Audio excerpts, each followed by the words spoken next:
देखो गुंजन, कोई भी चीज, कोई भी स्किल जो कि सीखने योग्य है, किसी भी स्किल में परफेक्शन की कोई लिमिट नहीं है, राइट। उसमें ना 3 फेज होते हैं। पहला होता है अवेयरनेस का फेज, कि आप अवेयर हो रहे हो उस चीज के बारे में, ये चीज है क्या, चाहे वो पब्लिक स्पीकिंग है, चाहे वो सेल्स है, तो एक अवेयरनेस आती है कि ये है क्या।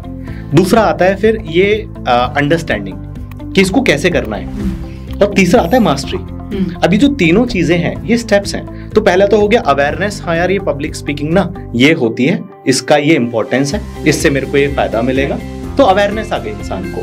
दूसरा आता है अंडरस्टैंडिंग, चलो समझते हैं ये की कैसे जाती है। तो अभी कोई भी कोर्स, मैं आपको अपने प्रोग्राम में भी बोलता हूँ और यहाँ इस प्लेटफॉर्म से भी बोल रहा हूँ, कोई भी कोर्स आपको किसी स्किल की अंडरस्टैंडिंग देता है। अच्छा, पर्टिकुलर कोर्स, कोई भी कोर्स ले लो आप, वो अंडरस्टैंडिंग देगा, कोई भी फील्ड का कोर्स है। बट अगर आपको मास्टरी करनी है, so you have to implement that knowledge to get the mastery. भाई स्विमिंग की मैंने आपको अंडरस्टैंडिंग दे दी कि ऐसे करनी है, लेकिन बिना कूदे आप स्विमर बन जाओगे क्या? ड्राइविंग की मैंने आपको अंडरस्टैंडिंग दे दी, भाई ये एक्सीलेटर है, ये ब्रेक है, क्लच है, आपने कहा सर बहुत बढ़िया, बट मास्टरी कैसे होगी? Until unless you practice it। और मास्टरी कितनी ज्यादा होगी? जितना ज्यादा प्रैक्टिस करते जाओगे। और एक अच्छा कंटेंट लो कॉन्फिडेंस के साथ बोला जाएगा तो भी मजा नहीं आएगा। अच्छा, सो दोनों ही चीज बहुत मैटर करती है। आप बोलोगे चाय के अंदर मतलब दूध की ज्यादा इंपॉर्टेंस है कि चाय पत्ती की, तो कोई बोलेगा कि यार ये तो बड़ा ही टेढ़ा सवाल है, इसमें तो दोनों ही चीजें जरूरी है। कंटेंट भी जरूरी है आपका, और आपका कॉन्फिडेंस भी जरूरी है, दोनों ही चीज जरूरी है। तो आई थिंक, और इसके साथ में एक बहुत चीज जो ज्यादा जरूरी है इन दोनों से भी, वो है आपकी इंटेंट, आपकी नीयत क्या है। अल्टीमेटली डिलीवर करते समय, अब किसी ने मुझे लिख के दे दिया कुछ, मैं उसमें बिलीव नहीं करता, तो मैं उसको उस बिलीव के साथ डिलीवर ही तो नहीं कर पाऊंगा ना। मैंने लिखी हुई चीज जाके डिलीवर कर दी है, बट मैंने खुद लिखा है, मैं उसमें बिलीव करता हूं, तो मैं उसको कन्विक्शन के साथ बोलूंगा। तो इसीलिए आपने देखा होगा जो लोग मतलब अपना कंटेंट वो डिलीवर करते हैं जो वो खुद बिलीव करते हैं। मैं एक एग्जांपल लेता हूँ, एक हेल्थ कोच है जो लोगों को ट्रेन कर रहे हैं कि आप अपना वेट लूज कर सकते हैं, बट उनका खुद का वेट 90 kg है, ठीक है। जो वो ट्रिक्स और टेक्निक्स बता रहे हैं वो खुद तो यूज नहीं करते, तो क्या वो कन्विक्शन आएगा? खुद पे अप्लाई नहीं करते, तो वो कन्विक्शन ही नहीं आएगा। बट दूसरी तरफ एक व्यक्ति है जिसको किसी ने कोई स्क्रिप्ट लिख के नहीं दी है, बट वो अपना 10 kg वेट लूज कर चुका है, वो ना बिना script, habit of comparison. Okay, people compare, and the time you compare, जैसे आप कंपेयर करोगे ना, आपको सेल्फ डाउट होने लग जाएगा। एग्जांपल देता हूं, आप पढ़ाई करके गए, तैयारी आपने अच्छी करी, आप एग्जाम सेंटर के बाहर पहुंचे, आप अभी तक बड़े कॉन्फिडेंट थे, जब तक आप उस बच्चे से मिले थे जिसको आपसे ज्यादा आता है, और उसने आपसे कैसा क्वेश्चन पूछ लिया जो आपको नहीं आता, सारा कॉन्फिडेंस हिल जाएगा आपका। आप बोलोगे मुझे तो आता ही नहीं है, एंड यू स्टार्ट कंपेयरिंग। होता है ना। मेरे घर के पास एक अंकल हैं, वो बहुत ही कॉन्फिडेंट थे, उनके पास एक बड़ी अच्छी गाड़ी थी और बहुत बढ़िया घर था उनका उस एरिया में, तब तक जब तक उनसे बढ़िया घर किसी ने नहीं बनाया था। जैसे उस एरिया में उससे बढ़िया घर बन गया ना, उनका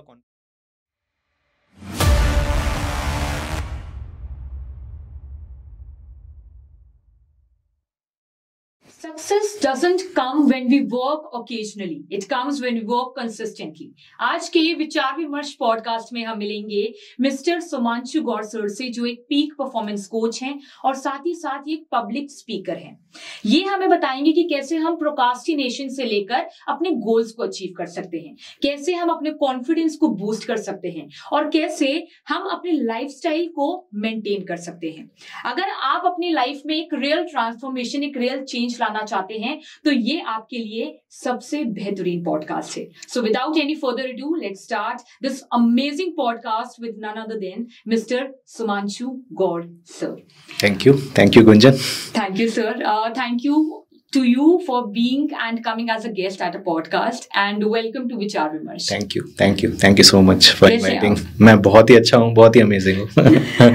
सर, स्टार्टिंग में जैसे हम पॉडकास्ट की शुरुआत कर रहे हैं, सबसे शुरू में जब मैंने आपकी प्रोफाइल देखी तो आपके बायो में peak performance coach, public speaker से ऊपर लिखा है ऑथर। यस। तो ऑथर, थोड़ा बताइए कि कुछ लिखा है आपने, कोई बुक अभी तक लिखी है क्या? थोड़ा उसके बारे में आप थोड़ा बताइए। यस, बेसिकली सोचता तो हर कोई है कि अगर कोई ट्रेनर है या कोई कोच है, सो ही वांट कि मैं किसी ना किसी तरह से अपनी ऑडियंस को एजुकेट करूं जी।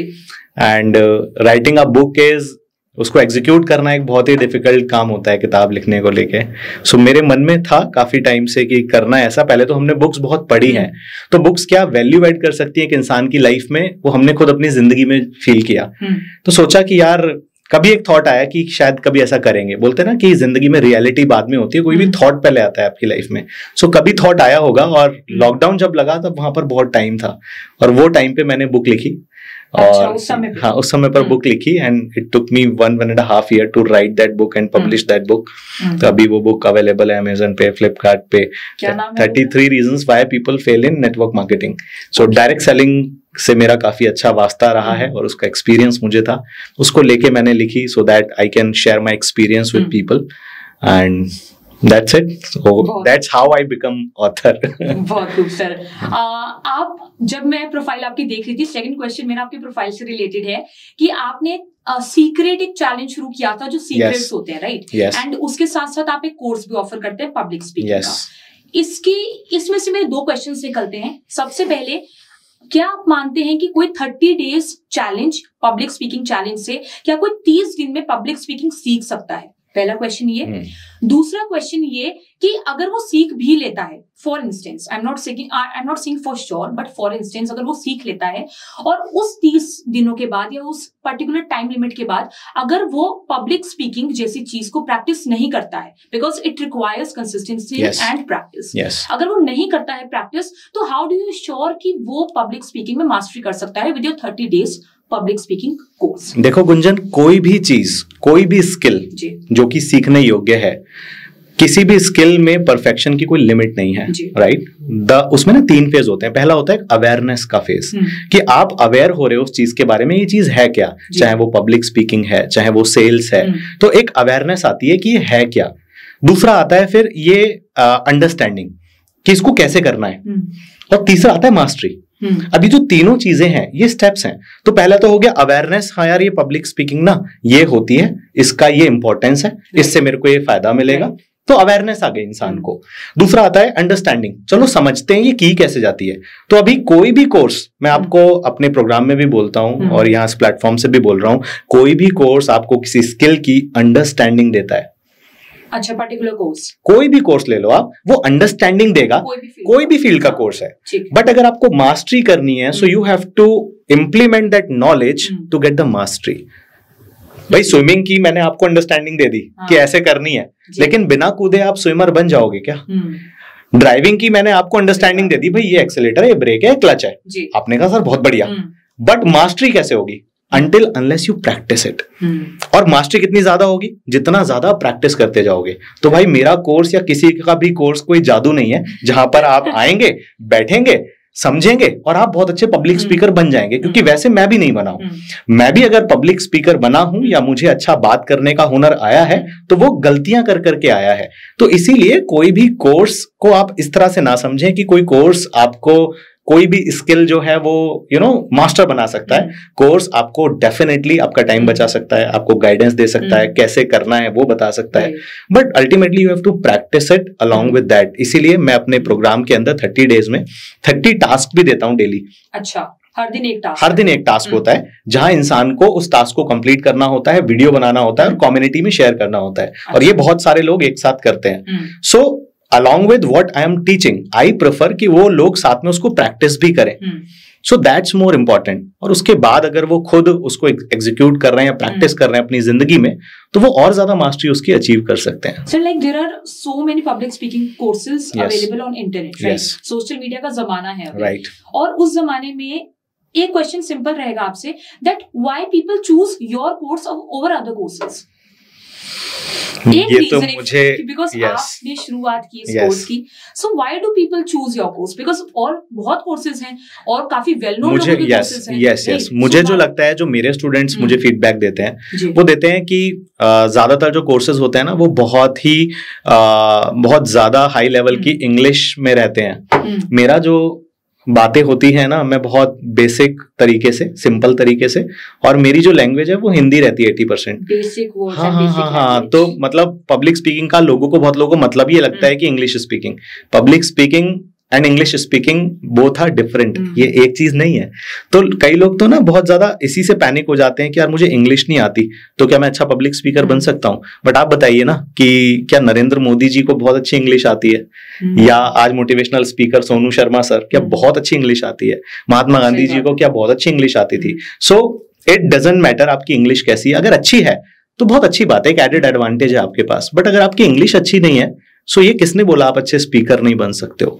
आपकी बात सामने वाले को समझ में आनी चाहिए। हिंदी में है जैसे है, तो मुझे ऐसा लगता है हमारा जो भारत देश है, यहाँ जो ज्यादातर लोग हैं, जो मेरी नॉर्थ इंडिया की ऑडियंस है, दे रिलेट विद मी इन हिंदी। सो मैं हिंदी में अच्छे से उनसे बात करता हूँ। और मुझे लगता है दूसरी चीज होती है आपकी इंटेंशन। मैं अच्छा खासा 20 साल की एज में मैंने अपना बिजनेस शुरू किया, एंड एक हम्बल फैमिली बैकग्राउंड से मैं बिलोंग करता हूँ। इंजीनियरिंग की, और जो मैंने जिंदगी में सोचा नहीं था, मैंने बिजनेस शुरू किया। मैं नौकरी करने की सोच थी हमेशा से। बिजनेस करके at the age of 25 I achieved a good level of success। शादी से पहले घर, गाड़ी, प्रॉपर्टी सब कुछ। आपकी शादी हो चुकी है? Yes, yes, yes, yeah। तो at the age of 27 I got married। तो मतलब मुझे ना ऐसा था कि अब मुझे लोगों को, जो मैंने देखा जिंदगी में, जो मैंने अचीव किया, वो इस स्किल के कारण अचीव किया। सो एक इंटेंशन थी उसके पीछे कि I have to help people out. दो चीज होती है, एक तो होता है कि कोई भी काम आप कर रहे हो सिर्फ पैसा बनाने के लिए, दूसरा काम होता है उसके पीछे कोई आपकी एक इंटेंशन भी है। और इंटेंशन एक ऐसी चीज है गुंजन, जो कि लोग सेंस कर सकते हैं। हमारे हर किसी व्यक्ति के अंदर ऊपर वाले ना एक बोलते हैं कि EDS करके एक चीज होती है, वो अंदर इंस्टॉल करके भेजा होता है। वो क्या है? वो होता है एनर्जी डिटेक्शन सिस्टम। थोड़ा बताइए। यस, फॉर एग्जाम्पल आप अपने घर जा रहे हो और घर के बाहर आपको एक डॉग मिलता है जो आपसे फैमिलियर है जी। तो वो कुछ ज्यादा रिएक्ट नहीं करेगा आपको, आप चले जाओगे। बट कोई ऐसा फिशी सा व्यक्ति जिसकी इंटेंशन खराब है और वो आता है, तो वो डॉग क्या करेगा? वो बाग करेगा। वो तो एक जानवर है ना, बट वो भी एनर्जी को डिटेक्ट कर सकता है, किसी की गलत इंटेंशन को वो डिटेक्ट कर सकता है। आप बताओ, आपको कभी ऐसा लगता है कि नहीं यार इस व्यक्ति से ना वाइब सही नहीं आ रही, एक गट फीलिंग आ जाती है, इंट्यूशन हो जाती है। What is that? That is that energy जो आपने डिटेक्ट कर ली, चाहे वो कैसे भी डिटेक्ट करी आपने। So that is the thing. अगर आपकी एनर्जी इंटेंशन सही नहीं है ना किसी भी व्यक्ति को लेके, वो ऑटोमेटिकली डिटेक्ट कर लेगा। इतनी भगवान ने उसके अंदर क्षमता पहले से दी है, उसके लिए कोई सीखने की जरूरत नहीं है, इतना तो सबके अंदर दिया हुआ है। तो कोई भी अगर आपकी इंटेंशन सही नहीं है तो लोग उसको डिटेक्ट कर लेते हैं, they do not relate with you. मुझे ऐसा लगता है कि मेरी इंटेंशन हमेशा से अच्छी रही, उस वजह से लोग कनेक्ट हो जाते हैं मेरे साथ, या मैं उनके साथ कनेक्ट हो जाता हूं। और मैं जितना प्रॉमिस करता हूं ना, मेरा एक फंडा है, हमेशा आपको भी बोलूंगा, सभी लोगों को, एक फंडा जिंदगी में अगर अप्लाई करके चलोगे ना, बहुत खुश रहोगे, अपनी ब्रांड बना पाओगे, लोग हमेशा एडमायर करेंगे और ज्यादा टेंशन नहीं होगी। और वो स्पेशली अगर आप कोई बिजनेस कर रहे हैं, हाँ मेरा ये है, वो है under promise over delivery. Under promise over delivery का मतलब ये है कि कई लोग क्या करते हैं ना, ओवर प्रॉमिस अंडर डिलीवरी करते हैं। प्रॉमिस तो बहुत करेंगे बट डिलीवर नहीं करेंगे। जैसे कि मान लीजिए मैंने अपनी गर्लफ्रेंड को बोला कि शादी के बाद, होता है आपने देखा होगा, शादी के बाद तुझे तो मैं यहाँ लेके जाऊंगा, चांद सितारे ले आऊंगा और ऐसा कर दूंगा वैसा कर दूंगा। शादी के बाद उनसे चाय भी नहीं बनती है, ठीक है। तो शादी के पहले तो बहुत बड़े बड़े वादे कर दिए आपने, स्विट्जरलैंड लेके जाऊंगा, उसके बाद नैनीताल लेके जाओगे तो क्या होगा, आप सोचो ना। तो it will be very awkward kind of situation. But आपने अगर प्रॉमिस ही नैनीताल का किया तो गोवा भी अच्छा लगेगा अगर ले जाओगे तो कम वादा करो और ज्यादा दो, पीपल वुड लव इट। लेकिन लोग उल्टा करते हैं, वो वादे ज्यादा करते हैं, बेचने के लिए कुछ भी वादा कर देंगे और उसके बाद जब डिलीवर नहीं करोगे, हाँ फिर जब आप डिलीवर नहीं करोगे तो आपका एक नेगेटिव इम्पैक्ट जाएगा। आपको इंस्टेंट छोटा मोटा पैसा बनाना है, आप कर सकते हो ये, बट अगर आपको एक ब्रांड बनना है, आपको स्टेबिलिटी चाहिए, अपना नाम बनाना है, तो फिर ये नहीं चलेगा। नाम आपके काम से बनता है, what people talk about you उससे बनता है। क्योंकि आज इंटरनेट का जमाना है, कोई भी रिव्यू डाल सकता है, कोई भी फीडबैक डाल सकता है, कमेंट डाल सकता है। And I am so proud कि इतनी लंबी जर्नी के अंदर, या मैं जब से भी सिखा रहा हूं लोगों को, जो मेरे फीडबैक्स आते हैं, जो इंटरनेट पे गूगल रिव्यू 4.9 रेटिंग की 1500 से ज्यादा रिव्यूज हैं, सो वो मुझे फ्यूल देते हैं कि यस यार, मतलब लोगों की लाइफ में मैं जो भी इम्पैक्ट कर पा रहा हूँ, so that is the thing. तो वो चीज है। जैसे आपने लॉ ऑफ अट्रैक्शन की अगर हम बात करें, आपने बात करी रिलेशन की कि चांद सितारे तोड़ लाएंगे, तो अगर लॉ ऑफ अट्रैक्शन हम जैसे बोलते हैं कि जो हम चाहते हैं वो हो जाता है, तो ये बात क्यों पूरी नहीं होती है? जैसे लोग प्रॉमिस करते हैं मैं चांद सितारे ले आऊंगा, मतलब अनरियलिस्टिक चीज। देखो यस मैं आपको बताऊं, लॉ ऑफ अट्रैक्शन को ना लोगों ने बहुत गलत तरीके से समझा हुआ है। लॉ ऑफ अट्रैक्शन को सही से अगर आप नहीं समझोगे ना, आप कभी भी इसको इम्प्लीमेंट भी नहीं कर पाओगे। लॉ ऑफ अट्रैक्शन पहली बात तो कोई जादू नहीं है कि जो आपने सोच लिया और हो गया, क्योंकि अगर ऐसा होता तो आज बहुत लोगों की शादी कटरीना कैफ से हो गई होती कि उन्होंने तो सोचा है उसके बारे में, किसने नहीं सोचा, आप बताइए। तो अगर सोचने से हो जाता ना तो फिर पता नहीं क्या आज हम देश के प्रधानमंत्री बन गए होते। सोचने से हो रहा है क्योंकि so law of attraction don't work only with your thinking what you think, right. Law of attraction के आगे के भी स्टेप हैं। सोचने के साथ आपका दूसरा स्टेप होता है लॉ ऑफ अट्रैक्शन में, how much do you believe that. सोच तो रहे हो आप बट आपको बिलीव ही नहीं है। सो दूसरा स्टेप है बिलीव। अब बिलीव है but you are not taking action, right. तीसरा है एक्शन, राइट। चौथा स्टेप जो होता है वो होता है एक्शन के बाद में ऑब्वियसली ग्रैटिट्यूड। एनर्जीज कैसी हैं आपकी, आपकी एनर्जीज ही अच्छी नहीं है, so you would not be able to attract anything और वर्क टुवर्ड्स एनीथिंग। तो ग्रैटिट्यूड से आपकी एनर्जीज फ्रीक्वेंसी शिफ्ट होती है, क्योंकि जनरली आप देखोगे तो ज्यादातर लोग लो फ्रीक्वेंसीज में ऑपरेट करते हैं। लो फ्रीक्वेंसीज क्या होती हैं? लो फ्रीक्वेंसीज आज अगर हम देखें तो ये यूनिवर्स जो है, what is the language of universe. अभी हम पब्लिक स्पीकिंग सिखाते हैं, ठीक है, तो हम सब सीख रहे हैं पब्लिक स्पीकिंग कि कैसे बोलना है, इससे कैसे बात करनी है, इससे कैसे बात करनी है, but the supreme power is universe. अभी यूनिवर्स की लैंग्वेज हमें पता ही नहीं है क्या है। मतलब ये समझ लीजिए कि अगर मैं आपसे बात करूं स्पेनिश में तो आपको समझ में आएगी? नहीं आएगी। तो अगर आप यूनिवर्स की लैंग्वेज में ही बात नहीं करोगे तो उसको समझ ही नहीं आएगी ना। अब यूनिवर्स की लैंग्वेज क्या है? यूनिवर्स की जो लैंग्वेज है वो है फ्रीक्वेंसीज। यूनिवर्स आपके शब्द इन सब पे उसको कोई मतलब नहीं है। ज्यादातर लोग जैसे बोलते हैं कि मुझे ट्रैफिक जैम नहीं चाहिए या मुझे कैंसर नहीं चाहिए, अभी जो फ्रीक्वेंसी जा रही है वहां से नेगेटिव जा रही है। अच्छा, क्योंकि नहीं चाहिए तो you are thinking about cancer, negative, you are thinking about negative. Universe ना तो सुन ही नहीं रहा है, आप तो जो फील कर रहे हो ना वो वाइब्रेशंस जा रही हैं वहां पर। तो एक स्पेक्ट्रम चार्ट होता है बेसिकली, जो एक साइंटिस्ट ने रिसर्च करके निकाला था, और उसमें फ्रीक्वेंसीज होती है हमारे हर इमोशन की। मतलब जब आप एंगर में हो, गिल्ट में हो, गुस्से में हो, तो आप बहुत लो फ्रीक्वेंसीज पर हो। अच्छा। उस चार्ट के अकॉर्डिंग। और जैसे जैसे आपकी जो ये इमोशंस हैं वो अच्छे होते हैं, आपकी फ्रीक्वेंसीज हायर फ्रीक्वेंसीज पर शिफ्ट हो जाती है। मतलब आप हैप्पी हो, आप ग्रेटिट्यूड में हो, आप थैंकफुल हो, सो this is very high frequency. अभी जो हाई फ्रीक्वेंसीज है ना, that help you connect with universe. आपने देखा होगा अब यूनिवर्स कैसे कम्युनिकेट करता है हमसे, हम तो फ्रीक्वेंसी से करते हैं, यूनिवर्स हमसे कम्युनिकेट करता है 3 तरीके से। पहला तरीका होता है universe communicate with us in the form of events. Events, yes, events मतलब जैसे कि कोई व्यक्ति अगर नेगेटिव सोच रहा है तो उसकी जिंदगी में नेगेटिव इवेंट्स घटने लग जाएंगे। अच्छा, that is a fact. That is a fact. आप देखो ना, एक इंसान हमेशा चिड़चिड़ा रहता है, गुस्से में रहता है, तो उसके साथ ऐसे ही घटनाएं घटेंगी जिससे उसको और गुस्सा है। एक व्यक्ति हमेशा परेशान रहता है, उसी का मोबाइल चोरी होगा, उसी का पर्स चोरी होगा। आपने देखा होगा कुछ लोग होते हैं जो बोलते हैं कि यार मेरी जिंदगी में तो पंगे लगे रहते हैं हमेशा, क्योंकि they operate at very low frequency, उनके इवेंट्स ऐसे होते हैं। दूसरा, universe communicate with us in the form of people. हमारी जिंदगी में ऐसे ही लोग भेजेगा जैसी हमारी फ्रीक्वेंसी है। आपको गुस्सा आता है ना, आपको और ऐसे लोग मिलेंगे जो आपको गुस्सा दिलाएंगे। आप खुश हो ना, यस, आप खुश होगे तो आपको ऐसे ही लोग अट्रैक्ट करोगे आप जो खुश हैं। आप बोलते हैं ना यार इससे वाइब मैच हो रही है, इससे फ्रीक्वेंसीज मैच हो रही है, तो आप ऐसे लोगों को अट्रैक्ट कर लेते हो जिंदगी के अंदर, राइट। और तीसरा होता है universe communicate with us in the form of results. आपको परिणाम भी ऐसे मिलेंगे जैसी फ्रीक्वेंसीज होंगी। आपकी फ्रीक्वेंसीज अच्छी हैं, you will get good results. आपने देखा होगा कुछ लोग बहुत ज्यादा मेहनत करते हैं फिर भी आउटकम नहीं मिल रहे होते। मतलब मेहनत ज्यादा लेकिन आउटकम तो मिल ही नहीं रहे उनको। लेकिन कुछ ऐसे लोग हैं जिनकी मेहनत उतनी ज्यादा भी नहीं है but they are getting beyond imagination. उनकी फ्रीक्वेंसीज बहुत हाई होती हैं, उनकी जो वो एमिट करते हैं एनर्जीज, वाइब्रेशंस, वो बहुत हाई होती हैं। Do you think destiny place crucial role in this or not? देखो, डेस्टिनी जो है ना गुंजन, मुझे लगता है कि अगर कोई लोग मुझसे पूछते हैं do you believe in destiny और नॉट, और लक और नॉट, तो मैं बोलता हूं I believe in luck, I believe in destiny, but मुझे अच्छा घर मिला, ये मेरी डेस्टिनी थी। अच्छे पेरेंट्स मिले, मेरी डेस्टिनी थी। मुझे अच्छी अपॉर्चुनिटीज मिली, ये मेरी डेस्टिनी थी। या अच्छे वाइफ मिल गई, ये मेरी डेस्टिनी है।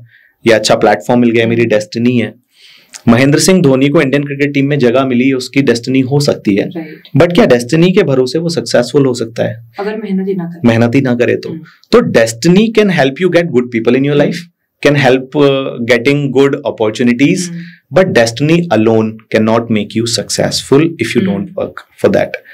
तो तुम काम ही नहीं करोगे, डेस्टिनी के भरोसे बैठे रहोगे तो कुछ नहीं होने वाला है। डेस्टिनी तो तुम्हें अच्छे लोगों से मिलवा सकती है। तो understand that success is equal to destiny plus hard work. तो ये जरूर आप मतलब मैं फॉलो करता हूँ, बिलीव करता हूँ। जैसे आपने लॉ ऑफ अट्रैक्शन के बारे में बोला, तो कहीं ना कहीं our mind knows the difference, doesn't know the difference between imagination and reality. Yes. इसका एक एग्जांपल, काफी अच्छा एग्जांपल मैं जब हम इंटरनेट स्क्रॉल डाउन कर रहे होते हैं रील्स को, तो उसमें एक एग्जांपल था डॉक्टर जो डिस्पेंसा का।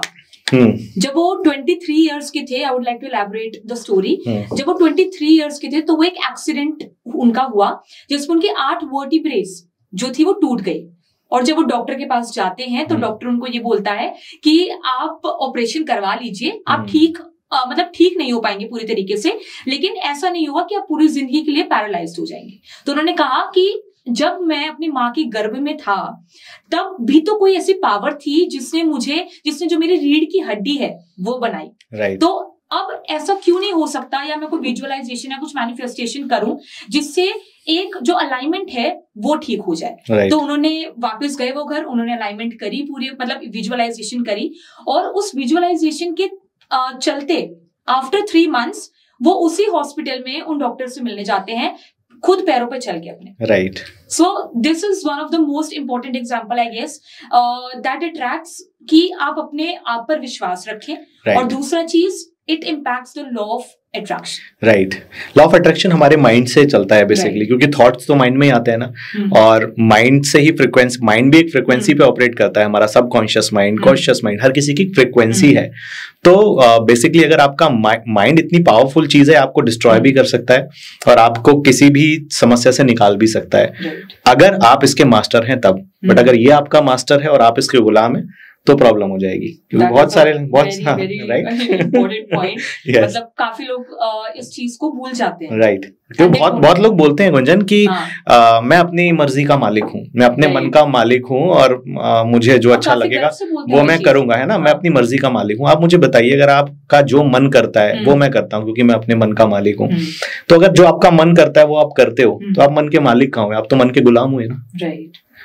मन के आप सोचो ना, आप तो आपका मन करता है टीवी देखो, आप टीवी देखते हो। आपका मन करता है मैं घूमने जाऊं, घूमते हो। आपका मन करता है मैं सोते रहूं, आप सोते हो। तो जो आपका मन कर रहा है वो कर रहे हो ना आप। राइट।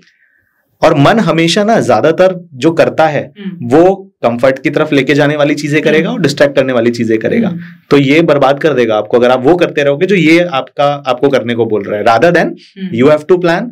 और आपको कमांड देनी होगी कि क्या चाहिए जिंदगी में, और ये आपको फॉलो करे। मतलब मन के गुलाम ना बने, लेकिन मन को गुलाम बनाओ आप अपना। सफल लोगों ने यही किया है, सक्सेसफुल लोग यही करते हैं।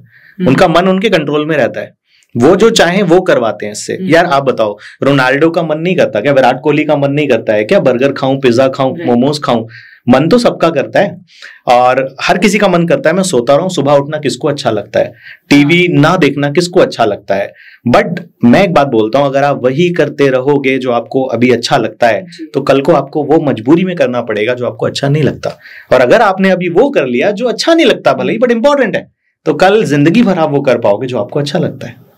राइट। एग्जैक्टली। ओके। मैं थोड़ा कंफ्यूज हो गई, काफी ज्यादा statements. Coming back to public speaking, if you talk about public speaking, तो अगर मैं अपनी बात करूं, मैंने खुद अभी भी मैं प्रैक्टिस करती हूँ in national level competitions related to public speaking, debate and all of that. And काफी लोग जो इस पॉडकास्ट को देख रहे हैं वो भी काफी लोगों को रुचि होगी पब्लिक स्पीकिंग, राइट। लेकिन एक दिमाग में रहता है कि जब मैं स्टेज पे जाऊंगा या मैं स्टेज पे जब जाऊंगी तो एक फेयर रहता है पब्लिक स्पीकिंग का। yes. तो अगर मैं आपसे एक सिंपल एडवाइस पूछूं कि वो क्या सिंपल एडवाइस है जिससे आपके जो नर्व्स हैं वो कंट्रोल में रहें while public speaking when you do it on a stage, when you do it in front of a lot of people or anywhere. Right. So देखिए, सबसे पहले ना किसी भी व्यक्ति को ये समझना पड़ेगा कि कोई भी फियर का कारण क्या है. What is the reason of that fear? Until unless you know the reason behind that, आप उसको ठीक नहीं कर सकते. तो बेसिकली जो मैंने देखा है अपने 15-16 सालों के एक्सपीरियंस में, जो मेजर रीजन है लोगों के पब्लिक स्पीकिंग के फियर का, वो 4 रीजन है. अच्छा. पहला रीजन है अनसर्टेनिटी का फियर. हमेशा हमारा ब्रेन अनसर्टेनिटी से डरता है. आप अगर एक ऐसे रास्ते पे चले जाओगे जो आपके लिए फेमिलियर है, आप ओके हो. बट अगर आपको ऐसा रास्ता मिल गया और आप स्कूटी चला रहे हो जो आपने कभी देखा ही नहीं है, आपको डर लगने लगेगा. New situation. तो हमेशा हमारा ब्रेन नई कंडीशन में, नई सिचुएशन में डरता है. तो वहां क्योंकि अनसर्टेनिटी है, पता नहीं क्या होगा. अभी अनसर्टेनिटी क्या है? यार मैं स्टेज पे जाऊंगा, भूल ना जाऊं. अनसर्टेन है. लोग हंसेंगे, लोग क्या बोलेंगे, लोग मजाक बनाएंगे. तो अनसर्टेनिटी वाली सिचुएशन है. तो पहला कारण अनसर्टेनिटी है. दूसरा है लैक ऑफ नॉलेज. नॉलेज की जब भी कमी होती है आपको डर लगेगा. अब बताओ, जब आपके पास एग्जाम में नॉलेज होती थी तो आपको इतना डर नहीं लगता. बट जब आपके पास नॉलेज ही नहीं है, क्या लिख के आऊंगी, आपको लगता है डर लग रहा है. कॉलेज में बहुत ज्यादा होता है कि लोग कहते हैं कि अब स्कूल हो गया ओवर, तो कॉलेज में पढ़ाई की जरूरत ही नहीं मानते वो. तो ये चीज कॉलेज में, तो नॉलेज नहीं होगी तो डर लगेगा. अभी पब्लिक स्पीकिंग बोलने जा क्या रहे हो, उसकी नॉलेज अगर आपके पास में है तो इतना डर नहीं लगेगा आपको. बट अगर आपके पास नॉलेज ही नहीं है और अचानक आपको स्टेज पे धक्का मार के भेज दिया जाए, यू विल स्टार्ट शिवरिंग. तो नॉलेज की कमी. तीसरा है लैक ऑफ प्रैक्टिस. भाई आप देख लो, किसी भी चीज में आपने जब प्रैक्टिस नहीं की है, आपको डर लगा है. आपने साइकिल चलाई थी, उसमें भी डर लगा था आपको. आप स्विमिंग पूल में कूदे थे, उसमें भी डर लगा था. बट आज साइकिल चलाने में डर लगता है क्या? क्यों नहीं लगता? क्योंकि इतनी चला ली है ना, इतनी प्रैक्टिस कर ली है ना, आपको फियर नहीं होता. आदत हो गई है आपको ना, वो सबकॉन्शियस में बैठ गई है चीजें जाके. तो स्टार्टिंग में डर लगेगा, और लगना कोई खराब बात नहीं है. चौथा रीजन होता है हमारे फियर का नेगेटिव सेल्फ टॉक. ये बहुत बड़ा रीजन है. अच्छा. Negative self talk. हमारा जो ब्रेन है वो ज्यादातर खुद से बात करता रहता है. और 90% of the time we talk negative. हम नेगेटिव ही बात करते हैं. क्या? It is a data you are talking about, right? नहीं, it is what I've experienced while teaching to people. ये ऐसा ही होता है. This is my experience. ये कोई मैं डेटा नहीं बोल रहा हूँ, बट ये मेरा एक्सपीरियंस है. मैंने ऐसा देखा है कि ज्यादातर लोग ज्यादातर टाइम, ये खुद ने भी महसूस किया होगा लोगों ने, कि जो हमारी खुद से बात होती है ना, वो नेगेटिव होती है. डाउट करते हैं हम खुद को. यार मैं भूल जाऊंगा, सेल नहीं हुई तो, परफॉर्म नहीं कर पाया तो, लोगों ने मजाक बना दिया तो. So it is our negative self talk only. अब अगर आपको फियर को दूर करना है ना, तो आपको इन 4 चीजों पे काम करना है. सिंपल 4 चीजों पे काम करो ना. पहली चीज, नॉलेज बढ़ाओ अपनी, जो भी आप डिलीवर करने जा रहे हो. दूसरा, आप प्रैक्टिस करो. मिरर के सामने प्रैक्टिस करो, बार बार प्रैक्टिस करो. कोई प्रेजेंटेशन डिलीवर करनी है, मैं आज भी अगर मैं कोई वीडियो बनाता हूं या मैं स्पीच देने जाता हूं, आई प्रैक्टिस इट. मैं कोशिश करता हूं एक बार मन में उसको 2 बार 3 बार 4 बार, जितना ज्यादा सबकॉन्शियस में डाल लूंगा उतना फ्लुएंटली निकलेगी. तो मैं प्रैक्टिस करता हूं. फिर नॉलेज बढ़ाओ अपनी, प्रैक्टिस करो. और जो सेल्फ टॉक है उसको पॉजिटिव करो. मतलब ये इमेजिन करने की बजाय लोग मजाक बनाएंगे. देखो, लोगों को ना, आपने देखा होगा कुछ लेडीज को कॉकरोच से डर लगता है. बट क्या कॉकरोच से आज तक किसी की जान गई है? नहीं गई है. क्यों डर लगता है?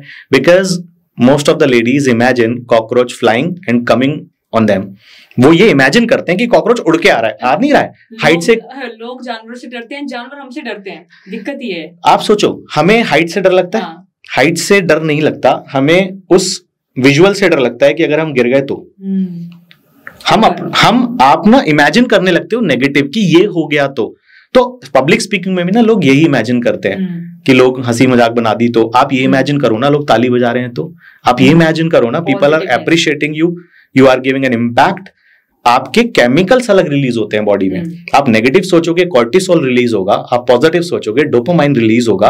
अब आप सोचो, जब नेगेटिव केमिकल रिलीज हो रहा है तो बॉडी शिवर भी करेगी, डर भी लगेगा. वो डर के ही केमिकल्स हैं, लेकिन कॉन्फिडेंस के केमिकल्स ही अलग हैं. जब आप पॉजिटिव सोचोगे, इमेजिन विजुअल्स. देखो, हमारा माइंड भी ना 3 तरह से इनपुट्स लेता है. V for visuals, A for audio, K for kinesthetic. 3 तरह से इनपुट ले रहा है.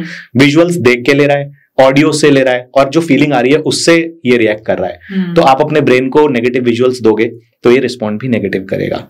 जो सोचोगे वही वैसे ही आने लग जाएगा आपको. ऑडियो भी जैसे अंदर आप सेल्फ टॉक करोगे, वैसे आपका आउटपुट आने लग जाएगा. तो इसमें मैं टेक्निक करवाता हूँ कॉन्फिडेंस को जनरेट करवाने के लिए. यस. तो इसमें आप जब भी पब्लिक स्पीकिंग करने जा रहे हैं तो अपने आप से 3 सवाल पूछें. 3 सवाल क्या पूछे? पहला सवाल पूछे what I want to give, मैं मुझे इनको देना क्या है, क्योंकि ज्यादातर लोग ये सोचते हैं मुझे मिलेगा क्या, और जैसे ही आप अपने बारे में सोचोगे ना मुझे मिलेगा क्या, आप सेल्फ सेंट्रिक हो जाओगे, आप डरने लगोगे, क्योंकि वहां आपका मुंह आ गया, लोभ आ गया ना थोड़ा सा कि मुझे क्या मिलने वाला है। आप ये सोचो ना what I have to give to the audience, यार मुझे इनको क्या देना है, कंटेंट या वैल्यू, बेसिकली वैल्यू क्या देनी है, क्या प्रॉब्लम सॉल्व करनी है। दूसरा सोचो what I want to feel, मुझे कैसा महसूस करना है, I want to feel like you know, मुझे जॉय महसूस होना चाहिए, है ना। And what I want to get, मुझे इनसे चाहिए क्या, मुझे महसूस क्या हो रहा है, एंड मुझे चाहिए क्या, what I want to get, मुझे चाहिए ब्लेसिंग्स लोगों की, मुझे चाहिए लोगों का प्यार, मुझे ना उनका वो नहीं चाहिए कि कोई बेनिफिट हो जाए, हो वो बिजनेस वाली बात है, वो आप तब सोचो जब आप स्पीकिंग करने नहीं जा रहे हो, बट उस समय अगर आप ये सोचोगे ना तो आप हमेशा डर में रहोगे। तो ये बहुत क्विक टेक्निक है, इसको आप कुछ सेकंड्स में कर सकते हो। इसको मैं डोर ट्रिगर टेक्निक बोलता हूँ। अच्छा, डोर ट्रिगर टेक्निक क्या होती है, मतलब आप कभी भी पब्लिक स्पीकिंग करने जाओगे तो आप एक डोर से ही एंटर होगे, किसी हॉल में या किसी मीटिंग रूम में या किसी भी जगह पर। इवन वेबिनार भी लेने जाओगे ना तो अपने रूम में एंटर होगे तो डोर होगी वहां। सो एक्चुअल में क्या होता है, हमारे ब्रेन को ट्रिगर्स मिलते हैं।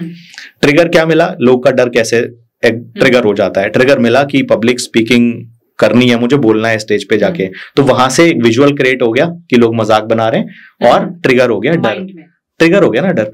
ट्रिगर हमेशा होते रहते हैं हमारी लाइफ में, जैसे कि आप गाड़ी में जा रहे हो, जाम लग गया, पीछे से किसी ने हॉर्न बजाया और आपको गुस्सा आ गया, तो आपका गुस्सा ट्रिगर हो गया। बट कुछ लोगों के पास ट्रिगर्स होते हैं, उस गुस्से को वापस पीस में कन्वर्ट कर लेते हैं। वो बोलते हैं चल ठीक है ना, छोड़, ओके इट्स ओके, शांत हो गए, तो ट्रिगर था उनके पास। ऐसे ही कॉन्फिडेंस को भी जनरेट करने का एक ट्रिगर है। आप अपने आप को जैसे ही डोर में एंटर हो रहे हो, डोर को ट्रिगर बना लो। अच्छा। एंटर होते ही डोर में किसी भी अपने आप से सिर्फ 3 बात बोल दो, 10 सेकंड भी नहीं लगेंगे। I want to give, I want to help, I want to contribute and I want to get their blessings. ये जरा सा ट्रिगर है बस दिमाग में आपने जो बोला आपने, एंड एवरीथिंग विल चेंज। आपका कॉन्फिडेंस अलग लेवल पे होगा सिर्फ इतने से ट्रिगर से। मैं अभी भी करता हूँ। सर आपने मिरर प्रैक्टिस की बात करी, लेकिन confidence trigger technique, right, trigger technique की भी आपने बात करी, लेकिन साथ ही साथ आपने ये कहा कि आप मिरर प्रैक्टिस भी कर सकते हैं, राइट। अगर मैं खुद बात करूं, being a public speaker, being in this field from past 1 or 2 years, मैंने आज तक मिरर प्रैक्टिस नहीं करी। एंड काफी लोग ऐसे हैं जिनको, मतलब सबके अलग अलग वेज हैं स्पीच डिलीवर करने से पहले, कि वो क्या माइंडसेट रखें जिससे उनकी स्पीच डिलीवरेशन अच्छी हो। राइट। लेकिन कई लोगों को मिरर प्रैक्टिस सूट नहीं करती। जैसे अगर मैं अपनी बात करूं तो मिरर प्रैक्टिस जब भी मैं करती हूँ तो मुझे कहीं ना कहीं या तो चीजें भूल जाती हैं, या वहां जाकर मैं चीजें भूल जाती हूँ, तो वो मुझे एक कहते हैं ना बैक फायर कर जाती है चीज। तो काफी लोगों को ये सूट ही नहीं करता है मिरर प्रैक्टिस। उनको नहीं करना चाहिए, इवन मुझे भी नहीं सूट करता था ये। अच्छा। मिरर में मैं अजीब सा लगता था मुझे जब मैं मिरर में देख के बात करता हूँ, राइट, खुद से खुद को ना। तो वो लोग अपनी वीडियो रिकॉर्ड कर सकते हैं। जो लोग को मिरर में देख के अजीब लगता है, दे डोंट फील कंफर्टेबल, तो वो वीडियो रिकॉर्ड कर सकते हैं। अपने सामने कैमरा लगा लीजिए और वहां पर जो अपना कंटेंट है उसको डिलीवर कीजिए, बिना ये सोचे हुए कि कैमरा आपके सामने है। आप बस ये सोचिए, इमेजिन कीजिए कोई लोग आपके सामने बैठे हैं और आप उनसे बात कर रहे हैं, नेचुरली डिलीवर कर दो। और उसके बाद फिर आप अपने फोन को ले लीजिए। फोन को लेने के बाद में एक बार क्या करें, फोन को जो ऑडियो है उसको म्यूट कर दें और सिर्फ अपनी बॉडी लैंग्वेज को ऑब्जर्व करें आप कि आपकी बॉडी लैंग्वेज क्या है। हाँ, अभी ऑडियो मत सुनिए, सिर्फ विजुअल देखिए, तो आपको समझ में आएगा कि यार बॉडी लैंग्वेज में हैंड्स मूव ही नहीं हो रहे या मेरा पोस्चर सही नहीं है, राइट। तो बॉडी लैंग्वेज वहां से समझ आ जाएगी। दूसरी बार क्या करिए, फोन को उल्टा रख दीजिए, सिर्फ ऑडियो सुनिए। अभी सिर्फ ध्यान ऑडियो पे होगा। यार ऑडियो में पेस ज्यादा है या आवाज मेरी जो है वो उतनी इफेक्टिव नहीं है, मॉड्यूलेशन नहीं है ना, तो ऑडियो को सुनिए। ये 2 चीजें के ऊपर काम करना है बेसिकली आपको। So like that you can practice. जिनको मिरर प्रैक्टिस नहीं सूट करती वो ये कर सकते हैं। हाँ, हर कोई कर सकता है। ये तो बहुत अच्छा वे है, क्योंकि हमारे जमाने में उस टाइम पे ना इतना ज्यादा फोन वीडियोस होते नहीं थे, तो इसलिए मिरर ज्यादा बोला जाता था किताबों में। इसीलिए आज भी वो चल रही है कि मिरर में देख के करो, but world has changed now. अभी तो फोन है, कैमरा है, ऐसे आप रिकॉर्ड कर सकते हो। राइट। सर जैसे हम पब्लिक स्पीकिंग की बात कर रहे हैं, सबसे मेन एस्पेक्ट जब आप कुछ भी आप स्पीच देने जाते हैं तो 2 चीजें होती हैं। सबसे पहला कॉन्फिडेंस और दूसरा आपका कंटेंट क्या है, आप डिलीवर क्या करें। राइट। एक एग्जांपल मैं लेती हूँ। एक I was scrolling down I was scrolling down the reels, तो उसमें एक रील आती है जिसमें I don't remember the name of the specific person, but वो ये बोलते हैं that Kamala Harris ji, right? Whosoever is the puppet master running the strings behind her speeches, behind her content deliberation, he or she is nailing it. Okay. And जो बोल रही हैं वो जो कंटेंट उन्हें मिल रहा है, she is also nailing it. जब से जो बिडेन ने ड्रॉप आउट किया है उसके बाद से तो यहाँ पर ये चीज आती है। सबसे पहले मतलब एक क्वेश्चन मेरे दिमाग में जो रेस होता है दो चीजों के बारे में, that whenever you go to deliver a speech, what is the most important part, whether the content writing skills or the confidence with which you are delivering that content?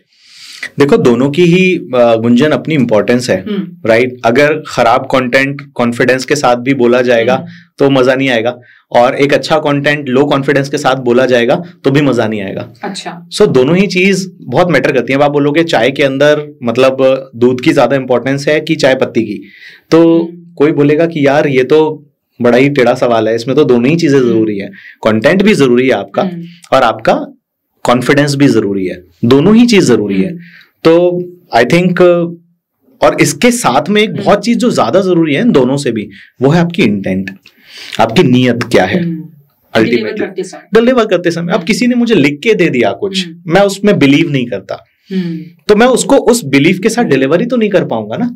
मैंने लिखी हुई चीज जाके डिलीवर कर दी है, but मैंने खुद लिखा है, मैं उसमें बिलीव करता हूं, तो मैं उसको कन्विक्शन के साथ बोलूंगा।